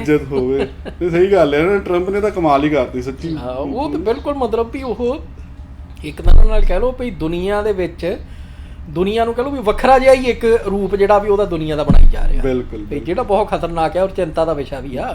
ਹੁਣ ਗਾਂ ਜਿਹੜੇ 4 ਸਾਲ ਹੋਣੇ ਆ ਬਾਈਡਨ ਦੇ, ਉਹਦੇ ਵਿੱਚ ਜਿਹੜੀ ਸਭ ਤੋਂ ਵੱਡੀ ਚੀਜ਼ ਨੋਟ ਕਰਨੀ ਵਾਲੀ ਹੋਣੀ ਆ ਵੀ ਜੇ ਜੋ ਕੁਝ ਪਿਛਲੇ 4 ਸਾਲਾਂ 'ਚ ਹੋਇਆ ਆ, ਜੇ ਉਹਦੇ ਲਈ ਜਿਹੜੇ ਬੰਦੇ ਜ਼ਿੰਮੇਵਾਰ ਸੀਗੇ ਉਹਨਾਂ ਨੂੰ ਅਕਾਊਂਟੇਬਲ ਨਹੀਂ ਠਹਿਰਾਇਆ ਜਾਂਦਾ, ਉਹਨਾਂ ਨੂੰ ਜ਼ਿੰਮੇਵਾਰ ਨਹੀਂ ਠਹਿਰਾਇਆ ਜਾਂਦਾ, ਤੇ ਫੇਰ ਗਾਂ ਦੁਨੀਆ ਦਾ ਕੀ ਰੂਪ ਹੋਣਾ ਆ ਤੁਸੀਂ ਕੁਝ ਨਹੀਂ ਕਹਿ ਸਕਦੇ। ਕਿਉਂਕਿ ਜਿਹੜੀ ਹੈਗੀ ਨਾ ਅਨਅਕਾਊਂਟੇਬਿਲਿਟੀ ਆ ਜਾਂ ਇੰਪਿਊਨਿਟੀ ਆ, ਉਹ ਸਾਡੇ ਸਾਰਿਆਂ ਲਈ ਖਤਰਨਾਕ ਆ। ਇੱਕ ਫਰਕ ਜਿਹੜਾ ਕਹਿ ਲਓ ਭਈ ਇੰਡੀਆ ਦਾ, ਪੰਜਾਬ ਦਾ ਤੇ ਇਸ ਮੁਲਕ ਦਾ ਆ ਵੀ ਨਿਊਜ਼ੀਲੈਂਡ ਅਰਗੇ ਦਾ, ਉਹ ਇਹ ਹੀ ਆ ਵੀ ਇੱਥੇ ਭਾਵੇਂ ਪ੍ਰਾਈਮ ਮਿਨਿਸਟਰ ਹੋਵੇ ਤੇ ਭਾਵੇਂ ਜਿਹੜਾ ਮਰਜ਼ੀ ਹੋਵੇ, ਕਾਨੂੰਨ ਸਾਰਿਆਂ ਲਈ ਇੱਕੋ ਆ। ਉੱਥੇ ਤੁਹਾਨੂੰ ਪਤਾ ਆ ਵੀ ਤਕੜੇ ਦਾ 2700 ਆ, ਗੁੰਡਾਗਰਦੀ ਇੰਨੀ ਆ, ਜੋ ਕੁਛ ਉੱਥੇ ਹੋਣ ਦਿਆ ਸਾਨੂੰ ਸਾਰਿਆਂ ਨੂੰ ਪਤਾ। ਸੋ ਜੇ ਟਰੰਪ ਦਾ ਜਿਹੜਾ ਹੈਗਾ ਆ ਵੀ 4 ਸਾਲਾਂ ਦਾ, ਵੀ ਜੇ ਉਹਦੀ ਜ਼ਿੰਮੇਵਾਰੀ ਲੋਕ ਜਿਹੜੇ ਜ਼ਿੰਮੇਵਾਰ ਸੀਗੇ ਉਹਨਾਂ ਦੇ ਸਿਰ ਦੇ ਉੱਤੇ ਪਾ ਕੇ ਉਹਨਾਂ ਨੂੰ ਸਜ਼ਾਵਾਂ ਨਹੀਂ ਹੁੰਦੀਆਂ, ਤੇ ਫਿਰ ਇਹ ਹੀ ਸਮਝ ਲਓ ਤੁਸੀਂ ਵੀ ਫਿਰ ਸਾਰੀ ਦੁਨੀਆ ਜਿਹੜੀ ਆ ਉਹ ਇੱਕ ਉੱਥੇ ਉਹੀ ਹੋ ਗਿਆ ਭਈ ਜਿਹੜਾ ਤਕੜਾ ਆ ਉਹਦੀ ਕੋਈ ਮਤਲਬ ਅਕਾਊਂਟੇਬਿਲਟੀ ਹੈ ਨਹੀਂ ਗੀ, ਤਕੜੇ ਦੀ ਅਕਾਊਂਟੇਬਿਲਟੀ ਕੋਈ ਨਹੀਂ ਗੀ, ਜੀ ਜਿਹੜੇ ਮਾੜੇ ਧੀੜੇ ਆ ਉਹ ਵਿਚਾਰੇ ਰੋਲਦੇ ਫਿਰਦੇ। ਉਹ ਰੋਲਦੇ ਫਿਰਦੇ। ਸੋ ਉਹ ਮਤਲਬ ਇੱਕ ਤਰ੍ਹਾਂ ਨਾਲ ਕਹਿ ਲਓ ਭਈ ਜ਼ਾਲਮਾਨਾ ਜਿਹੜਾ ਜੀ। ਨਿਜ਼ਾਮ ਆ ਉਹ ਸਾਰੀ ਦੁਨੀਆ ਦੇ ਉੱਤੇ ਕਾਇਮ ਹੋ ਜਾਣਾ। ਕਾਇਮ ਹੁੰਦਾ ਯਾਰ। ਨਹੀਂ ਭਾਜੀ, ਉਹਦੇ ਪਿੱਛੇ ਜਿਹੜੀ ਡਰਾਈਵਿੰਗ ਫੋਰਸਿਸ ਹੈਗੀਆਂ ਉਹ ਗੁਰੂ ਸਾਹਿਬ ਨੇ ਸਾਨੂੰ ਬੜੇ ਤਰੀਕੇ ਨਾਲ ਸਮਝਾਤੇ। ਜਿਹੜੇ 5 ਵਕਾਰ ਆ ਉਹ ਤੁਹਾਨੂੰ ਇਹਨਾਂ ਚੀਜ਼ਾਂ ਵੱਲ ਡਰਾਈਵ ਕਰਦੇ। ਜੇ ਤੁਸੀਂ ਉਹਨਾਂ ਨੂੰ ਕੰਟਰੋਲ ਕਰ ਲਿਆ, ਜੇ ਉਹਨਾਂ ਤੇ ਕਾਬੂ ਪਾ ਲਿਆ, ਤੁਸੀਂ ਮਤਲਬ ਕਿਸੇ ਦਾ ਚਾਹੋਗੇ ਹੀ ਨਹੀਂ ਕਿਸੇ ਦਾ ਕਿ ਕਿਸੇ ਦਾ ਬੁਰਾ ਹੋਵੇ ਜਾਂ ਕਿਸੇ ਨਾਲ ਕੋਈ ਠੱਗੀ ਮਾਰੀ ਜਾਵੇ ਜਾਂ ਕਿਸੇ ਪਰਾਏ ਰੂਪ ਵੱਲ ਤੱਕਿਆ ਜਾਵੇ ਜਾਂ ਕ੍ਰੋਧ ਦੇ ਵਿੱਚ ਆ ਕੇ ਤੁਸੀਂ ਕੋਈ ਇੱਦਾਂ ਦਾ ਡਿਸੀਜਨ ਲੈ ਲਓ ਜਿਹੜਾ ਤੁਹਾਨੂੰ ਸਾਰੀ ਜ਼ਿੰਦਗੀ ਰਿਗਰੈਟ ਕਰੇ। ਤੇ ਉਹ ਚੀਜ਼ਾਂ 'ਤੇ ਕਾਬੂ ਕਰਨਾ ਸਾਡੇ ਲਈ ਬਹੁਤ ਜ਼ਰੂਰੀ ਹੈਗਾ ਆ। ਸਹਿਜਤਾ ਸਾਡੇ ਅੰਦਰ ਆਉਣੀ ਜ਼ਰੂਰੀ ਹੈਗੀ ਹੈ, ਸਹਿਨਸ਼ੀਲਤਾ ਆਉਣੀ ਸਾਡੇ ਅੰਦਰ ਜ਼ਰੂਰੀ ਹੈ। ਤੇ ਉਹ ਚੀਜ਼ਾਂ ਆਉਣਗੀਆਂ ਤਾਂ ਹੀ ਜੇ ਅਸੀਂ ਉਹਨਾਂ ਵਿਚਾਰਾਂ ਦੀ ਸੰਗਤ ਕਰਾਂਗੇ। ਜੇ ਉਹ ਵਿਚਾਰ ਸਾਨੂੰ ਗੁਰੂ ਸਾਹਿਬ ਨੇ ਗੁਰੂ ਗ੍ਰੰਥ ਸਾਹਿਬ ਦੇ ਵਿੱਚ ਦਰਜ ਕਰਕੇ ਸਿਧਾਂਤ ਦੇ ਰੂਪ ਵੀ ਸਾਨੂੰ ਦਿੱਤੇ ਹੋਏ ਨੇ ਤੇ ਸਾਨੂੰ ਹੁਣ ਸਾਡਾ ਇੰਨਾ ਫਰਜ਼ ਤਾਂ ਬਣਦਾ ਹੀ ਹੈ ਨਾ। ਹੁਣ ਕਹਿੰਦੇ ਨਾ ਭਾਜੀ, ਰੋਟੀ ਬਣ ਕੇ ਜੇ ਸਾਹਮਣੇ ਆ ਜਾਵੇ ਤਾਂ ਇੰਨੀ ਤੁਹਾਡੀ ਰਿਸਪੌਂਸਿਬਿਲਿਟੀ, ਫਰਜ਼ ਬਣਦਾ ਕਿ ਬੁਰਕੀ ਤੋੜ ਕੇ ਮੂੰਹ 'ਚ ਤਾਂ ਪਾਈਏ। ਹੁਣ ਗੁਰੂ ਸਾਹਿਬ ਨੇ ਦੇਤਾ ਆ, ਗੁਰੂ ਸਾਹਿਬ ਨੇ ਦੇਤਾ ਇਹ ਸਿਧਾਂਤ। ਜੇ ਉਹ ਕਿਹਾ ਕਿ ਤੁਸੀਂ ਪੜ੍ਹ ਕੇ ਵਿਚਾਰ ਕੇ ਜੀਵਨ 'ਚ ਢਾਲ ਲਓਗੇ ਤੁਹਾਡੀ ਜ਼ਿੰਦਗੀ ਸਵਰਗ ਬਣ ਜਾਏਗੀ, ਜਿਹਨੂੰ ਆਪਾਂ ਕਹਿੰਦੇ ਹਾਂ ਖੇੜੇ ਵਾਲੀ ਜ਼ਿੰਦਗੀ ਬਣ ਜੂਗੀ, ਹੈ ਨਾ ਜੀ। ਤੇ ਨਹੀਂ ਫਿਰ ਤਾਂ ਜਿੱਦਾਂ ਦੀ ਤੁਸੀਂ ਨਰਕ ਵਾਲੀ ਜ਼ਿੰਦਗੀ, ਕਲੇਸ਼ੀ ਵਾਲੀ ਜ਼ਿੰਦਗੀ ਤੁਸੀਂ ਜੀ ਰਹੇ ਆ, ਉਹ ਫਿਰ ਤੁਸੀਂ ਜੀ ਹੀ ਜਾਣੀ ਹੈਗੀ ਆ। ਤੇ ਇਸ ਕਰਕੇ ਉਹ ਜਿਹੜੇ ਚੰਗੇ ਵਿਚਾਰਾਂ ਦੀ ਸੰਗਤ ਅੱਜ ਮਤਲਬ ਬਹੁਤ ਜ਼ਰੂਰੀ ਹੈ। ਇੱਕ ਸਮੇਂ ਦੀ ਮੰਗ ਆ, ਕਿਉਂਕਿ ਜਿੱਦਾਂ ਦੇ ਹਾਲਾਤ ਬਣੇ ਹੋਏ ਆ ਸਾਰੇ ਪਾਸੇ, ਗ੍ਰੀਡੀਨੈਸ ਆ, ਹੈ ਨਾ ਜੀ। ਲੋਕਾਂ ਨੂੰ ਠੱਗੀਆਂ ਮਾਰੀਆਂ ਜਾ ਰਹੀਆਂ, ਧਰਮ ਦੇ ਨਾਂ 'ਤੇ ਠੱਗਿਆ ਜਾ ਰਿਹਾ ਹੈਗਾ ਆ। ਬਿਲਕੁਲ। ਤੇ ਉਹ ਚੀਜ਼ਾਂ ਦਾ ਜ਼ਰੂਰ ਸਾਨੂੰ ਧਿਆਨ ਰੱਖਣਾ ਚਾਹੀਦਾ ਆ। ਤੇ ਅੱਜ ਦੇ ਪ੍ਰੋਗਰਾਮ ਨੂੰ ਫਿਰ ਅਸੀਂ ਇਸੇ ਹੀ ਨੋਟ 'ਤੇ ਸਮਾਪਤ ਕਰਦੇ ਹਾਂ ਕਿ ਜਿੰਨੀ ਤੋਂ ਜ਼ਿਆਦਾ ਗੁਰਬਾਣੀ ਪੜ੍ਹ ਕੇ ਵਿਚਾਰ ਕੇ ਉਹਨੂੰ ਆਪਣੇ ਜੀਵਨ ਦੇ ਵਿੱਚ ਅਸੀਂ ਢਾਲੀਏ ਤਾਂ ਕਿ ਅਸੀਂ ਆਪਣਾ ਜੀਵਨ ਚੰਗਾ ਬਣਾ ਸਕੀਏ, ਇੱਕ ਚੰਗੇ ਨਾਗਰਿਕ ਬਣ ਕੇ ਅਸੀਂ ਆਪਣੇ ਸਮਾਜ ਨੂੰ ਚੰਗਾ ਬਣਾ ਸਕੀਏ। ਤੇ ਇਸੇ ਹੀ ਨੋਟ 'ਤੇ ਫਿਰ ਅੱਜ ਦੇ ਪ੍ਰੋਗਰਾਮ ਦੀ ਸਮਾਪਤੀ ਹੈ ਜੀ। ਸਾਡੇ ਦੋਹਾਂ ਵੱਲੋਂ ਵਾਹਿਗੁਰੂ ਜੀ ਕਾ ਖਾਲਸਾ, ਵਾਹਿਗੁਰੂ ਜੀ ਕੀ ਫਤਿਹ।